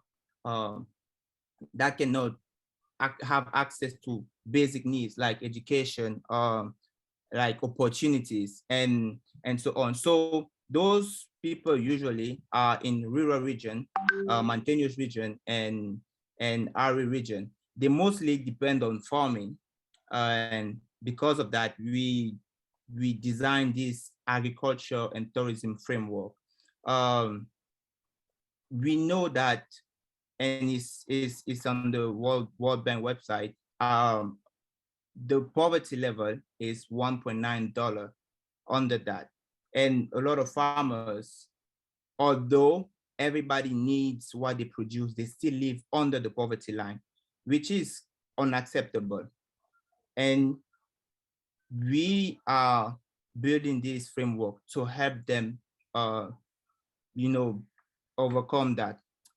So also COVID has, showed clearly which communities are really affected by this, which are really left behind. And according to the World Bank and the GRID, we want to, and sustainable development is no one left behind. So to accomplish that, we want to use agriculture.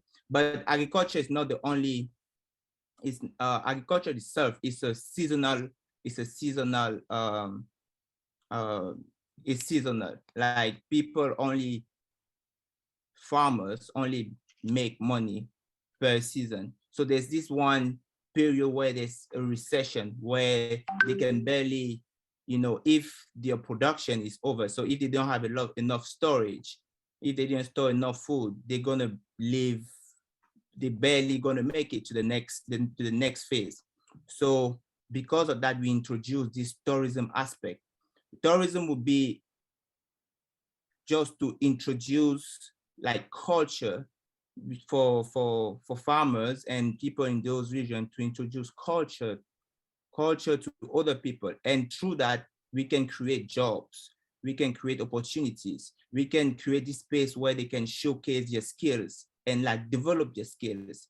So I will go to the next one real quick. Can you slide a bit so I can show the slide a bit all the way? Okay, so this twin framework that we designed, the goal, as I mentioned, is to help underserved communities. And by doing that, I need to get my, and to do that, we are going to use agriculture. Like I mentioned before, we're going to use agriculture and tourism. I can just use my note. Agriculture, we can use agriculture by assisting farmers and to develop, by assisting farmers to help them plant high yielding seed. High yielding seed can, improve your production, and then they can, make more money by selling what they have. But at the same time, there's this problem where they cannot usually sell your product. So at the same time, we also want to be at that point where we can assist them to sell your product. That's the second part of our goal, to be at that position where we can help them plant and help them sell your product. And then after that, we also want to kind of help them on the government aspect, like help the push for policies that help them sell your product. I don't know if that makes sense. And then finally, the tourism aspect is, like I said,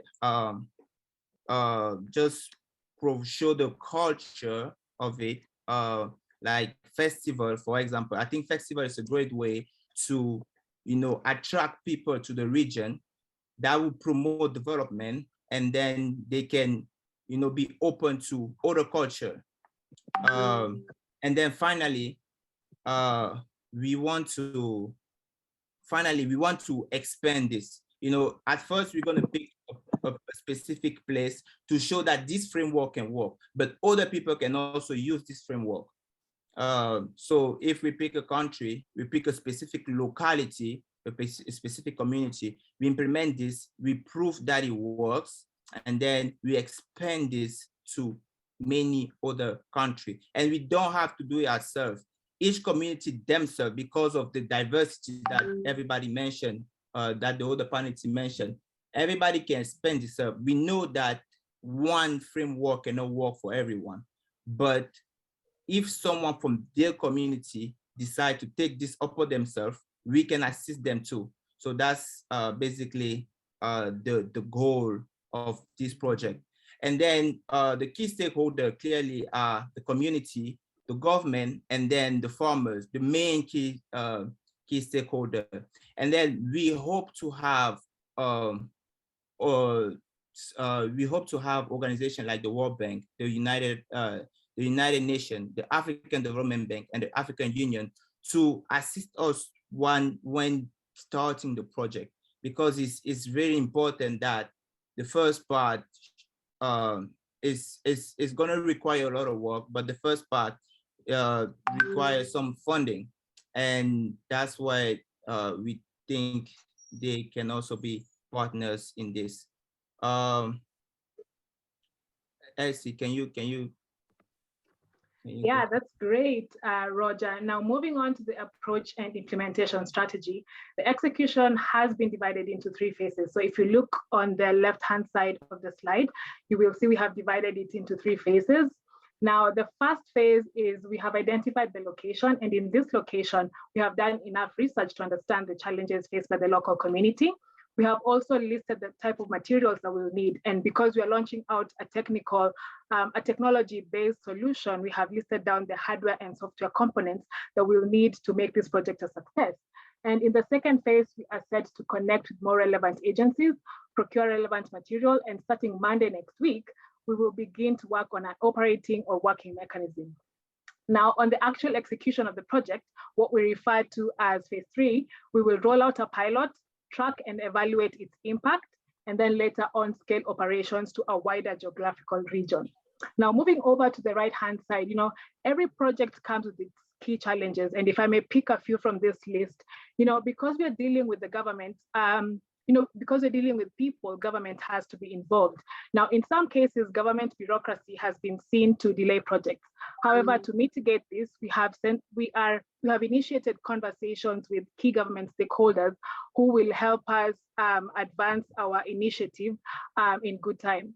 Now, secondly, with every region, you will always find people who are resistant to change, people who are comfortable with how things are. And for this, we have decided to initiate early sensitization of local community stakeholders.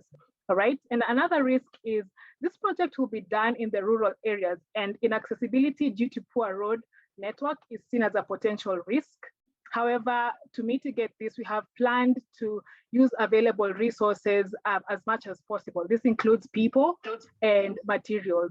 And finally, as our solution is tech-based, concerns have been raised about whether or not the local population can operate these platforms. Now, we have plans on paper on how we will offer adequate training to mitigate against this risk. Now, on the financial and resource considerations, we have asked ourselves, do these regions have enough land in which we can eventually roll out the projects at scale? And do these people in these local communities actually own this land so that eventually when the economic benefit comes back, it benefits the people who own the land, the people within the community? And then secondly, the other thing we've considered is, because we will make use of internet infrastructure to roll out this tech-based solution, in both tourism and in the agricultural sector. That means, do we have internet infrastructure good enough to support our initiative? So these are some of the financial and resource considerations we've looked at. Now, after implementation, we have also asked ourselves, how will success look like? What do we want to see? And to answer this question, we have said we want to see reduction in inequality/poverty eradication. We also want to see sustainable growth. And the beauty about this is that when people are economically empowered, other elements such as better access to education and healthcare become a reality, all right? Now, on our next steps, that is on the bottom right of the slide, we have come up with a 30-day, 60-day, and a 90-day plan. Now, on the first 30 days, what we are yet to obtain is the necessary permits required to execute, which is work in progress. We're working on that. And in the 60-day target we had set, what is yet to be done is finalizing on the setup of the entity, finalizing on the budget and securing funding. And on the funding bit, this is where the World Bank comes in. All right. And finally, on the 90-day mark, we will roll out the pilot project, assess and monitor impact, and eventually roll out at scale. So over to you, Dr. Dubem, to add a bit more on the funding piece. Yeah, thank you so much. And just to summarize what you've heard today, is that we have what we call the twin potential framework, or what we call the agro-tourism. So the agro-tourism is what we believe will address our greed phenomenon. What do we mean? Agro-tourism, we know that agriculture has three components of things: the planting phase, the harvest phase, and the distribution phase. The challenge we have with rural farmers who are always perpetually poor is because that their planting phase has issues and they do not have a connection with the harvest. And even if they do, the waste from those harvests cannot be used appropriately. And not only that, there are no road networks, no encouraging incentives from government, no tech-based way to scale up. What we've noticed for the last 40 years is that we still do subsistence farming. No. Farming has gone beyond that. And that's what St. Rogers was trying to explain. Smart agriculture. What is smart agriculture? Smart agriculture is when you are able to increase yield. The reason we need to increase yield is that our population is expanding at an exponential rate. The resources we have is not enough, and the skills we're using, cutlass and hoe, cannot cultivate 500 hectares of land in 1 hour. It will take at least a month. And the truth of the matter is this, and all of you know, when you farm, you cannot get the harvest tomorrow morning. It will take between 30 to 60 days or even more, depending whether it is cash product. So in the off-season period, when these farmers are poor, when they are waiting for their yields to take place, we need to have an activity going in. And it's a global best practices that you do not do vertical projects. You do projects across board. They should be multi-intensive, multi-faceted, place-specific, and people-targeted. And in keeping with the GREED formula, we now devised a way. It's called the agro-agricultural framework. It's already been used everywhere across the world, but the challenge is this, that it is how it is being operationalized. There's something else he said, and there's something Roger said, and I want you all to know. Tourism is the vehicle that will help the farmer in the off-season when he's waiting. Why? We know that people will only move to go and check areas that are safe. We know many people want to go to New York, Manhattan, and Paris because they built infrastructure up for them.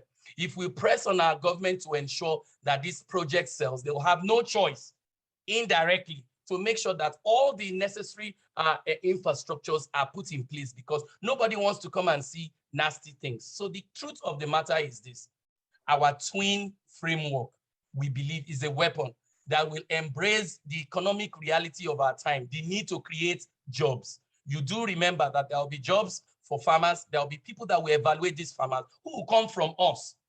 Every single person that will man our own project will all be young Africans. And we've even highlighted to African Development Bank, whose officials are here, in our 15-page, we can't present the 15-page here, but I want to take credit. I want the credit to go to Ms. O'Neill, and I'll tell you why. Just 1 hour before this event, she brought to our notice the need of feasibility analysis. So feasibility analysis is, oh my God, Daniel, this project is so big. What do you think it can happen? It can happen because we all know in Africa that agriculture is our thing. And the only way we can be able to make agriculture go as far as it can is if we do smart agriculture, mechanized agriculture. And one of the ways is to tell World Bank and all the international financial institution, IMF, local government, that it is time you now start creating opportunities for farmers to plant, teach them smart agricultural practice, so that 1 corn they plant can yield 17 stuff, and so that they can also move from subsistence farming to also distribute at the local level and also go international. Our project is to ensure that we maximize the potential of cash crop, namely cassava. 500 million people always feed on cassava in the whole world. 87% of them are there. Millets. And there are smart high yield seed for all these 5 major stuff. So our project and the physical analysis, which we call SWOT, because physical analysis means we have to check how realistic it is. And that's what O'Neill has said. Always start small. Think about the peculiarity of where you are. You do not need to scale up like what we are doing, but we can assure you, we already have 6 partners here. And we already have blessing by God's grace from all the Africans delegates that are here. All we need is your idea to enrich this. This is not the finished product. We want this to be our gift, to our children, and the 15-page document will come in our phase 2.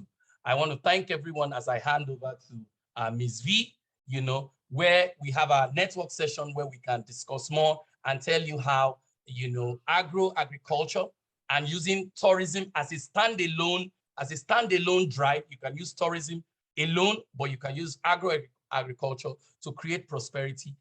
Tourists will want to come to the farm to sit down with them. We will build chalets and structures within there that they can stay in. Their renewable. Stanley has given us some of the blueprints of what we can do. Our 15-page document is waiting for you to peruse. Thank you for here. We want more input. You're doing something similar. Meet us at the network session in some few minutes. Thank you. Thank you so much, Dr. Daniel. Thank you so much. And now we're going to hear feedbacks from our panelists. We want to hear feedbacks from also our panelists who represent bigger institutions like the World Bank and the United Nations concerning our project. And thank you, team, for that wonderful presentation. It took several hours, like Dr. Dubem has mentioned, to put all of this initiative together, sleepless nights by the team. So thank you so much for the presentation. I would like to hear the feedback from Ms. O'Neill Massamba, from Auntie Hawa, Diallo, and also Honorable Adako. We would like to hear your feedback, but let's start with you, Ms. O'Neill. Yeah, thank you. And again, amazing presentation, amazing work. I know it's not easy to do this type of effort, and that's something that is similar to what is done during the Youth Summit, but it takes a lot of effort and a lot of brains. And I think that you did an amazing job with this presentation. I also like the concept of your proposal, the fact of talking about tourism and also agriculture. And it's something that is getting really big, especially at IFC, the part about creative economy. And I saw that in your proposal, you mentioned highlighting art and culture from the local communities. And I think that's something really interesting and something that the World Bank, but also the IFC as part of the World Bank group can be really interested in. In terms of scope, I think like that was a summary presentation. So I would be really inclined to see like the more detailed brief with all the information I mentioned before the event. But I think what I think is really good that you did is the fact that you have local community. You already identified a pilot, because that was what worried me at the beginning, was the fact that it felt like this project was for all of Africa, but really to be able to implement it, you have to identify first a country, then a community where you want to do this work. And then the question to expand it would be to see how to adapt it to the different communities. If you take communities in Nigeria, in a city, in a rural area in Nigeria, is going to be different than communities in a rural area in the Republic of Congo, for instance. So the idea would be to see how we would work, for instance, in the pilot community that you have selected. And then as you're looking for expansion, see how you can adapt your project to the different cultural consideration of those other communities. And that's something that you already have in mind. Then in terms of funding with regard to the World Bank, I believe that eventually that's something that the World Bank can be interested in, but I think that's something that would come after a certain time and the development of the project. And I think that the next step for you, after you develop, you finish your really developed proposal with market analysis and so on, is to consult expert at the bank. And that's something, I don't work in the agricultural field, but I can look through the different network at the World Bank to see who would be the best person to provide you initial input and guidance on how to refine your proposal, and then guide you on how to eventually if possible, obtain funding from the World Bank Group and government. And I think, yeah, that's my initial input, but again, great work. Thank you so much, Ms. O'Neill. Thank you so much. And exactly that's what we want, like Dr. Dubem always says, that's exactly what we want, just the support, the assistance, the training, the mentorship, so on and so forth. What about you, Honorable Adako? We can go to you first. Being a government representative, what do you think about our project and what's your feedback?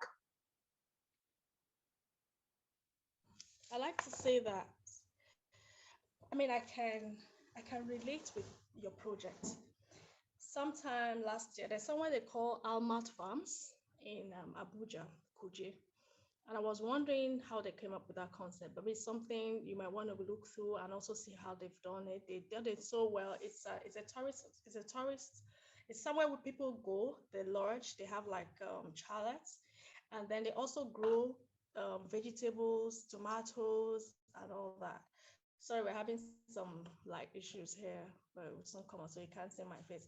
So while you go there on vacation, you also have an opportunity to patronize the farmers, you know, because they have, like, they even have the green farms and that.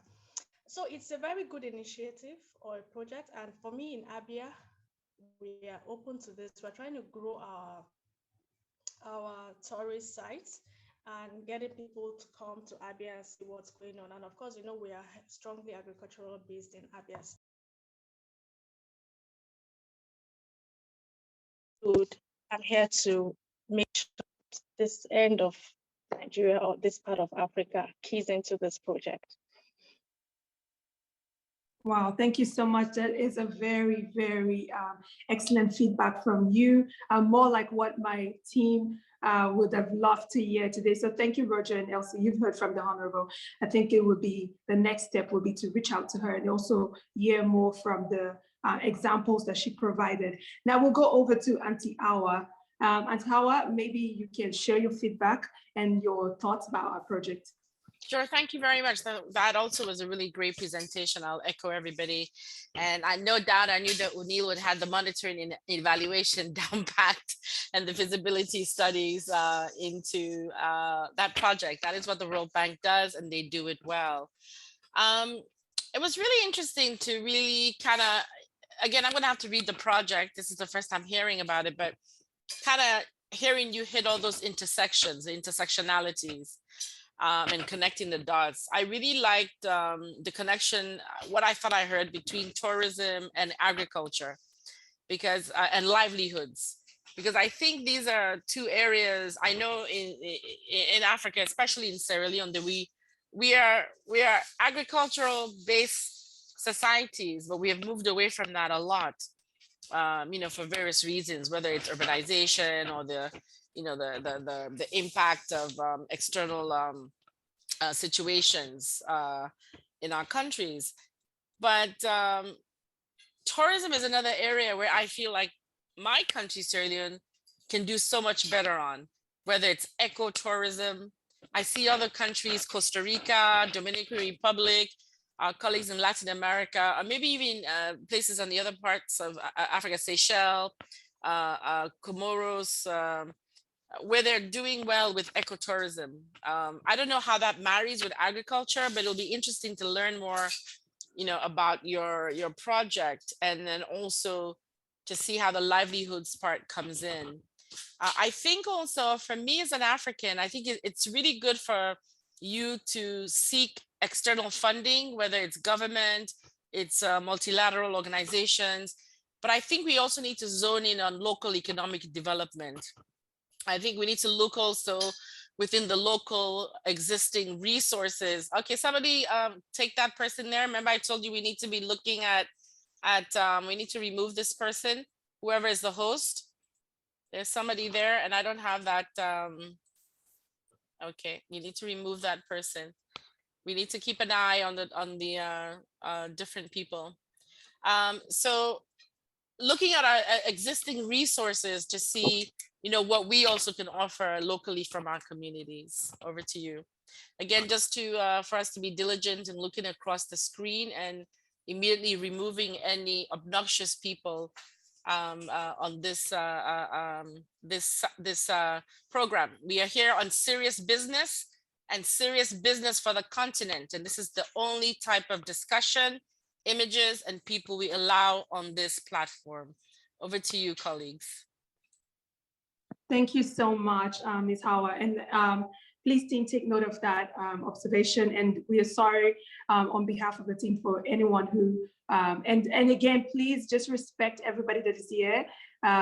If you show any sort of character that is not palatable to the entire group, we will remove you and even report you as soon as possible. So the last feedback we'll welcome is from the entire group of young Africans that are here, but that feedback is going to only come in during the breakout room. So we have a breakout room session where you all can give your feedback to some of our steering committee members that will be listening to your feedback, hearing what you think about our projects and our presentation. So we're going to go to the last and almost the final thing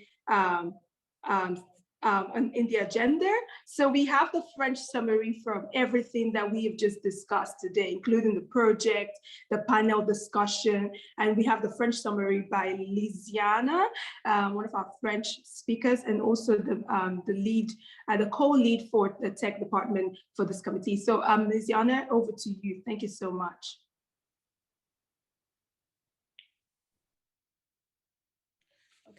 Bonjour à tous, je m'appelle Isiana et je viens du Cameroun.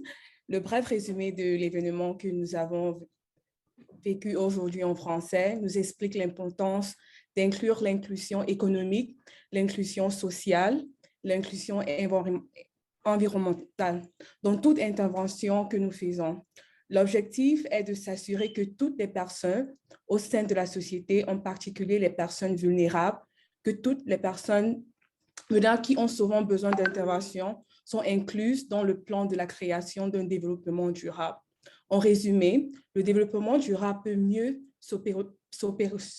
s'opérationnaliser lorsque nous utilisons le cadre GRI, qui est le cadre que la Banque mondiale et le Fonds monétaire international et 180 pays membres ont convenu comme modèle opérationnel utilisant des principes financiers pour établir une croissance inclusive et un développement équitable. C'est en soi un autre terme pour le développement durable. Ainsi, nous accueillons et conseillons tous les jeunes qui désirent de faire des interventions et des programmes, ainsi que tous les pays, entités coopératives à l'intérieur et à l'extérieur de l'Afrique, intéressés à faire des projets de développement durable ciblés sur les personnes vulnérables. Ces personnes devraient utiliser des cartes qui ont l'inclusion sociale, économique et environnementale. Merci d'avoir participé à ce sommet et passé une très belle journée. Thank you and back to you. Thank you so much, Lisiana. That is just, that's for the French speakers that are here. For those of you that are French speaking, also in the breakout rooms, we have a session for the French speakers as well. So thank you so much, everybody. We're coming to the close of this summit. We've heard the feedback from our project, from our panelists concerning our project, concerning the work that we're doing here today. And that was just the summary of what we discussed so that the French speakers can also be included in this discussion. I'm going to hand over to my co-moderator, Dr. Dubem, to kind of conclude the session and what you think about our panelists' feedback before we go to the closing remarks. Yes, our panelists' feedbacks are just wonderful. Like I told you, they are very humble. They're all women. They're wise, you know, and O'Neill has been, let me just leave that part. Auntie Hawa, let me not say anything. But the point to be made is this, and O'Neill has raised it well. Whatever you want to do, it has to be clean. It has to be polished. It has to be, it has to fit the template. And there's something Auntie Adako said. Sorry, we call her Auntie Adako because in our place as Igbos, we always respect people. So my senior cousins or my senior brothers, they're not even my uncles, but they say call them uncle. And many of you in Africa, I can't call people by name, but we know we're a global platform and we're seeing our friends from Argentina, so we have to be official. But we should not lose that sense of these are my people. Me, I will not, you know. So, but the point that she has made that I think is important is that whatever we need to do must be tailored in such a way that we carry everybody along, especially those that will not even be able to understand. And that's what Roger said. We need to educate people on this framework. And that's what we're going to do. In the network session, you will now have the opportunity to tell us all the things you're doing. There are people that are not into agriculture, like O'Neill has said, you understand, but the template is the same. The GRID template says that when you want to do an intervention that has the critical capacity, you know, to escalate growth across board, you must have three things. Is this project you are doing, will it suit the peculiarity of the region where you are, environment? Is it targeted at people? You can't give Biden something. You can't give your president Biya something. You can't give Buhari something, but you can give Mame Buka, who has not sent her children to school for the past 4 days. So you must make sure interventions are targeted at the weakest links, because those are the ones that can drag the entire system down. So these weakest links people are the ones we're doing. And we have to create other avenues for them to be making ends meet pending the time their primary stuff is. And on that note, we want to have a special presentation for every single person that has made this happen. And the reason why we are doing this, they're not aware. The reason why we are doing this, we are Africans. We appreciate our elders. Let me tell you what my father always tells me. If you want to go far, you understand, far, go with people. But if you want to make sure, say you see the horizon and predict, stand on the shoulders of the elders. And that's what Auntie Hawa said. That is an intergenerational thing. Don't think that that wisdom, you understand, is nothing. Even in as an evaluator, as a global health consultant, you need to know what has happened in the past for you to even know where you need to go, so you don't repeat that mistake and spend that fund again. So all the people that have been instrumental to making this happen for us, we are Africans. You did not tell us anything. This is the entire African delegation to the World Bank. We've been taught at home in Africa, Somalia, across the world, French and Portuguese speaking, to respect our elders, because that blessing will come back to us and our own children will do something similar. On that note, I hand out over to our leader, you know, to usher in our special presentation as we prepare Mr. Bukola for the vote of for the closing remark while we transition into network. Those of you that want to stay can stay, but our advice to stay because investors are already waiting for us there, but our guests can gladly go. We will send you the 15-page stuff, of course, encrypted, you know, and endorsed and signed by all the Africans. All African delegates will need to sign. It will take us seven days to get them to sign on that document. And before we send it to them, we need to send a brief to our technical consultants. There are 7 of them. One of them is an evaluator here, and O'Neill needs to see it. Auntie Hawa needs to see it. Auntie Adako needs to see it. When it's done, that template will be domesticated to everyone. We don't care, take it, everything, use it on an individual basis, escalate the story. So I'll hand over to our leader, Ms. Vindra. Thank you so much, sir. Thank you so much, sir. That was one of, I was waiting for Dr. Dubem to give the hint for the next surprise. We as Africans, like he said, we would love to appreciate our, our panelists and our people, our mentors and people who have supported throughout this program. We've received advice, love, and encouragement from Auntie Hawa, from Ms. O'Neill, from Auntie Adako. So thank you so much for making this a success. This would not be a success without you, giving us your platform, your giving us the audience, and even the advice and the time to make this such a huge success. So Lisiana, would you share with us, would you share the screen with the presentations that we have for our guests? We just want to show appreciation.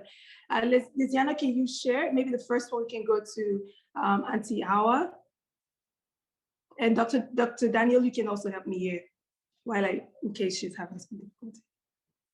Lisiana, thank you so much. Yeah, 1 second.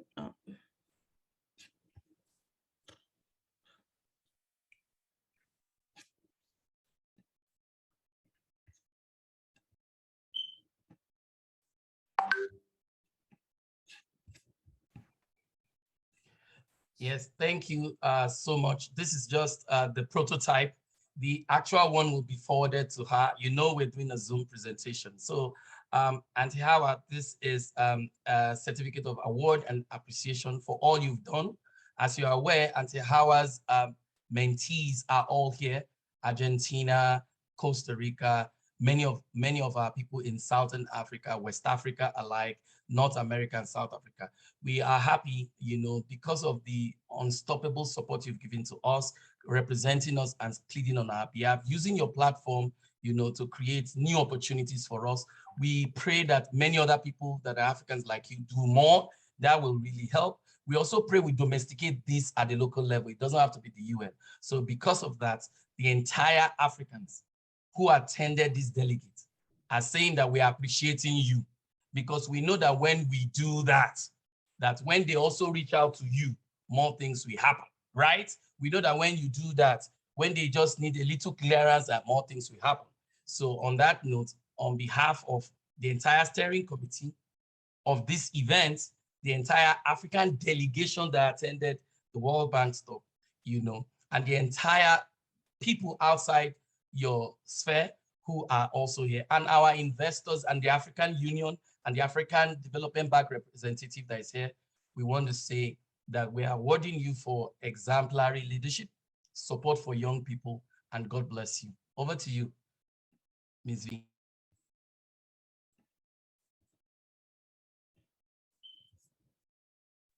All right, Ms. Yana, over to the next presentation.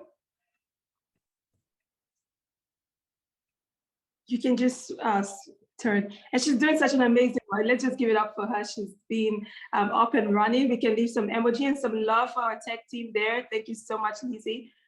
All right. Wait, it's the same. Sorry. So weird.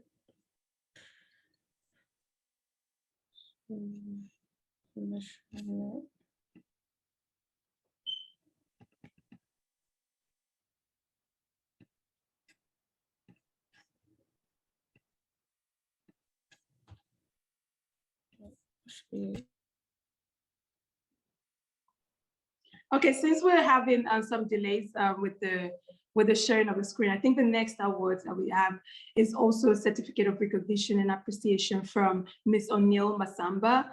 Thank you so much, Ms. O'Neill Massamba. I know last night she was up, even up to 1 a.m.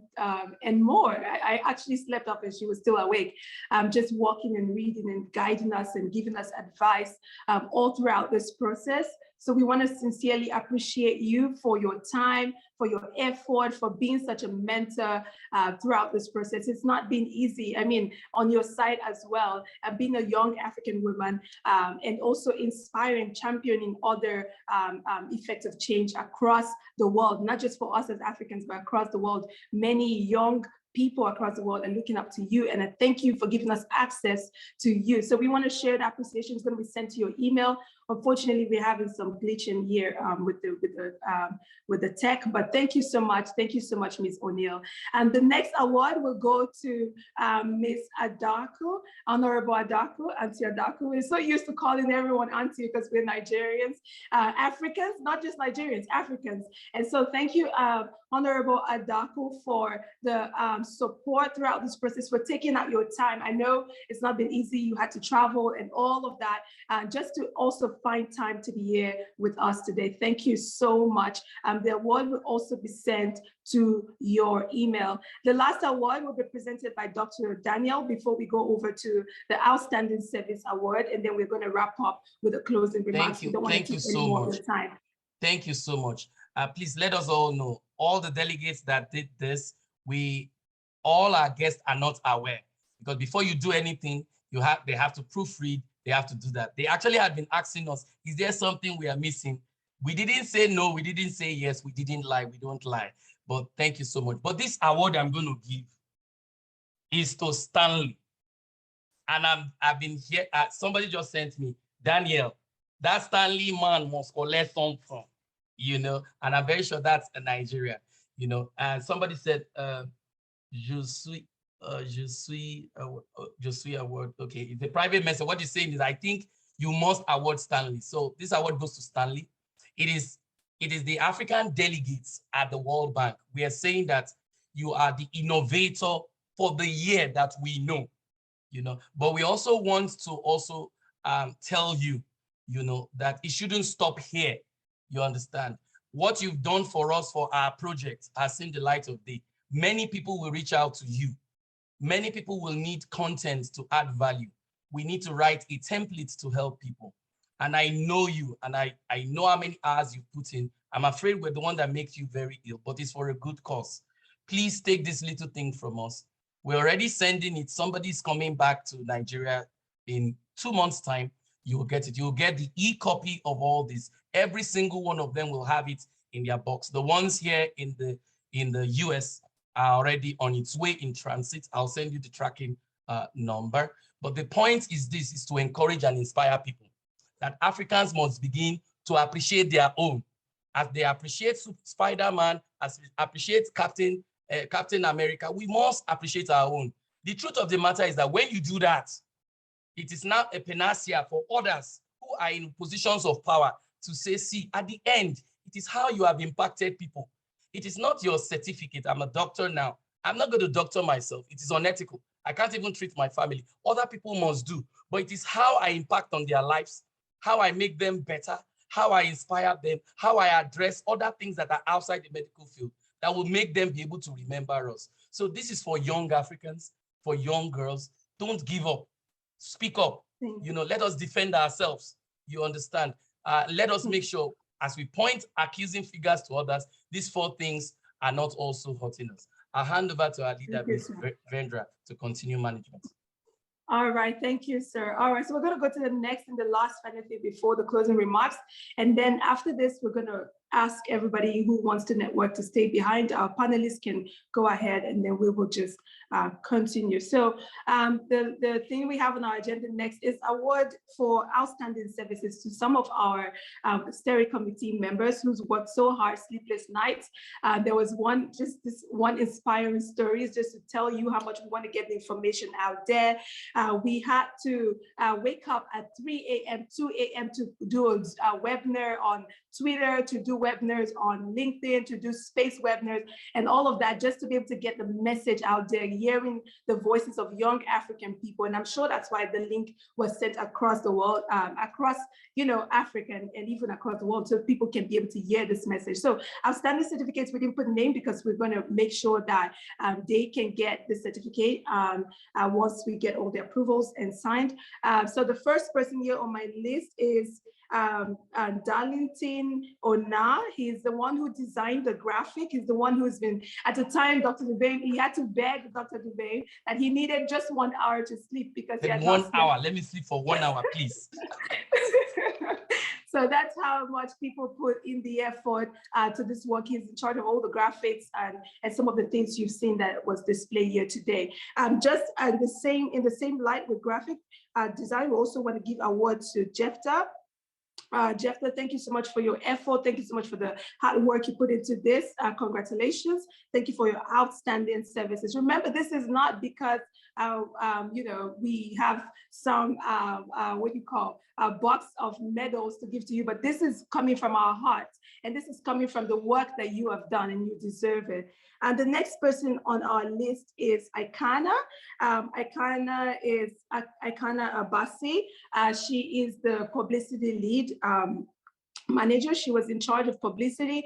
Through her, we were able to get information out there on Twitter, on Instagram, and on Space. She's also made a lot of sacrifices. 3 a.m. She put in the hours, and we want to say congratulations, Ikana. Also on the list, we have LC.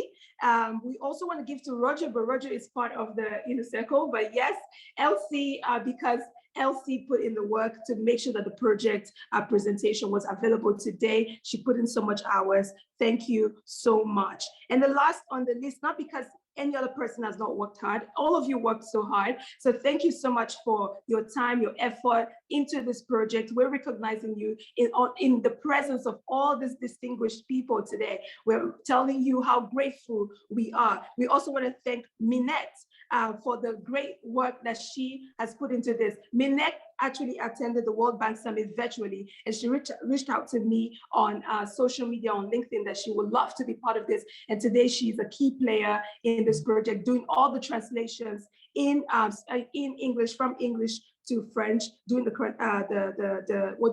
project, doing the publicity. She's in every department. Thank you so much, Minette. And to every one of you, we want to appreciate you for the work that you have done. Thank you so much for the time. And now we're going to go to the closing remarks by Mr. Bukola Ogunyemi, the communications co-lead, branding and social media for the World Bank.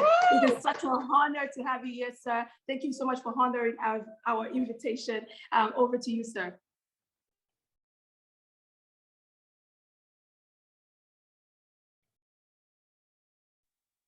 Tech, you have to make him a co-host. Thank you so much. Well, while we wait for him to come on board, Bukola is an exceptional person. You know, he doesn't like to talk. He keeps quiet. He entertained every single person. He guided us through at the World Bank in DC. God bless you. Africa is proud of you. And O'Neill, over to you, sir. Thank you, Dr. Daniel. Thank you, Vindra. It's a real pleasure to be part of this conversation. I'm sure I've thoroughly enjoyed it as much as everyone else.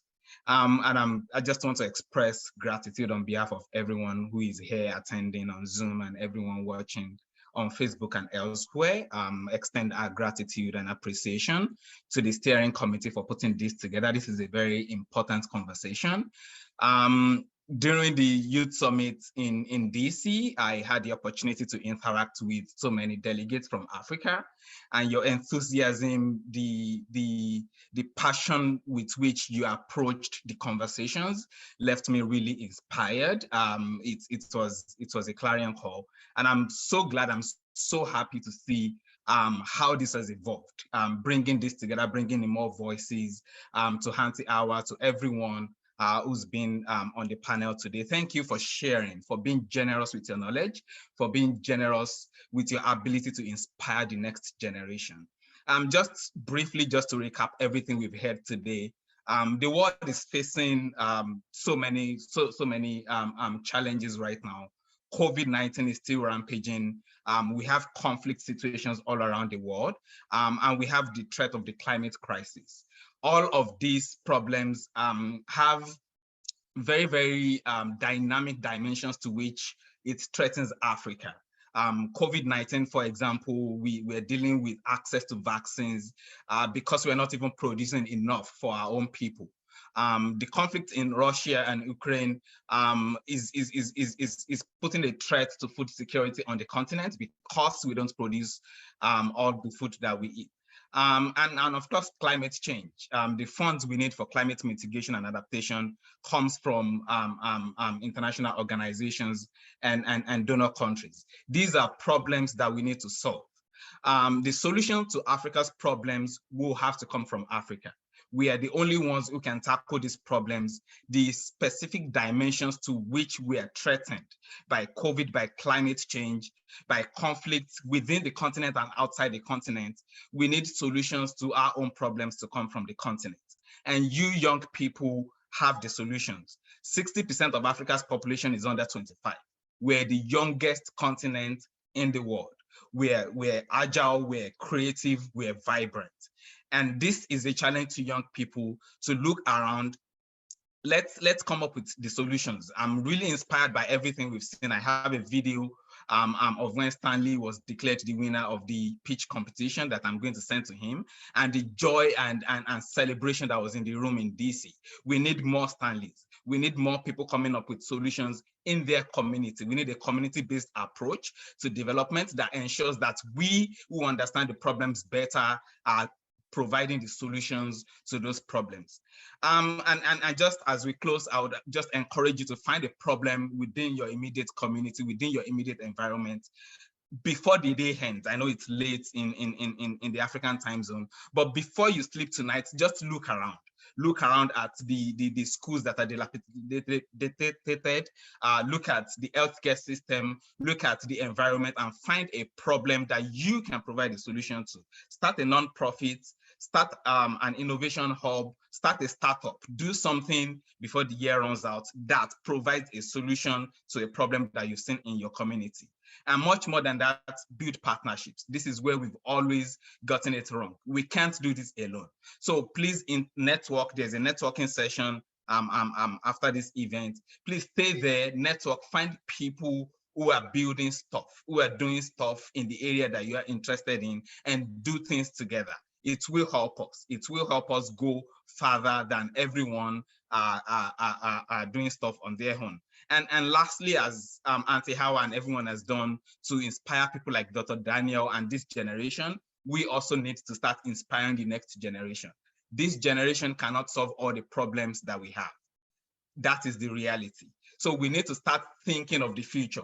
Who are the next innovators and problem solvers and non-profit leaders that need to come from the continent? People right now in primary schools, in secondary schools, people in colleges and universities who need to be aware of how they are the solutions to the problems and they are the change makers to the problems of the continent. So let's start taking it upon ourselves. Mentor a young person, find your younger brother, your distant cousin who looks up to you. You're in DC, you're doing stuff all around the world and they're reading all about you. Get closer to them, inspire them to go out there and create solutions to the problems that they find in their immediate environment. That's just what I have to say in closing. But I would really just want to express my gratitude to everyone who's been a part of this. I'm really inspired that the African delegates at the Youth Summit took it upon themselves to branch out and have more targeted conversations about how everything we've discussed, all the problems about inclusion and how we're not being a part of the solutions that are being preferred globally, and branching that out and making sure we are having these more narrow conversations is really important. And I want to appreciate you for taking this upon yourself. So all the countless hours that you've dedicated to this, God bless you. And I'm excited for what comes after this and all the solutions and ideas that you are going to be implementing. God bless you. And thank you to everyone who my has goodness. stayed for this 2 hours. Ms. V, our leader, before Bukola goes,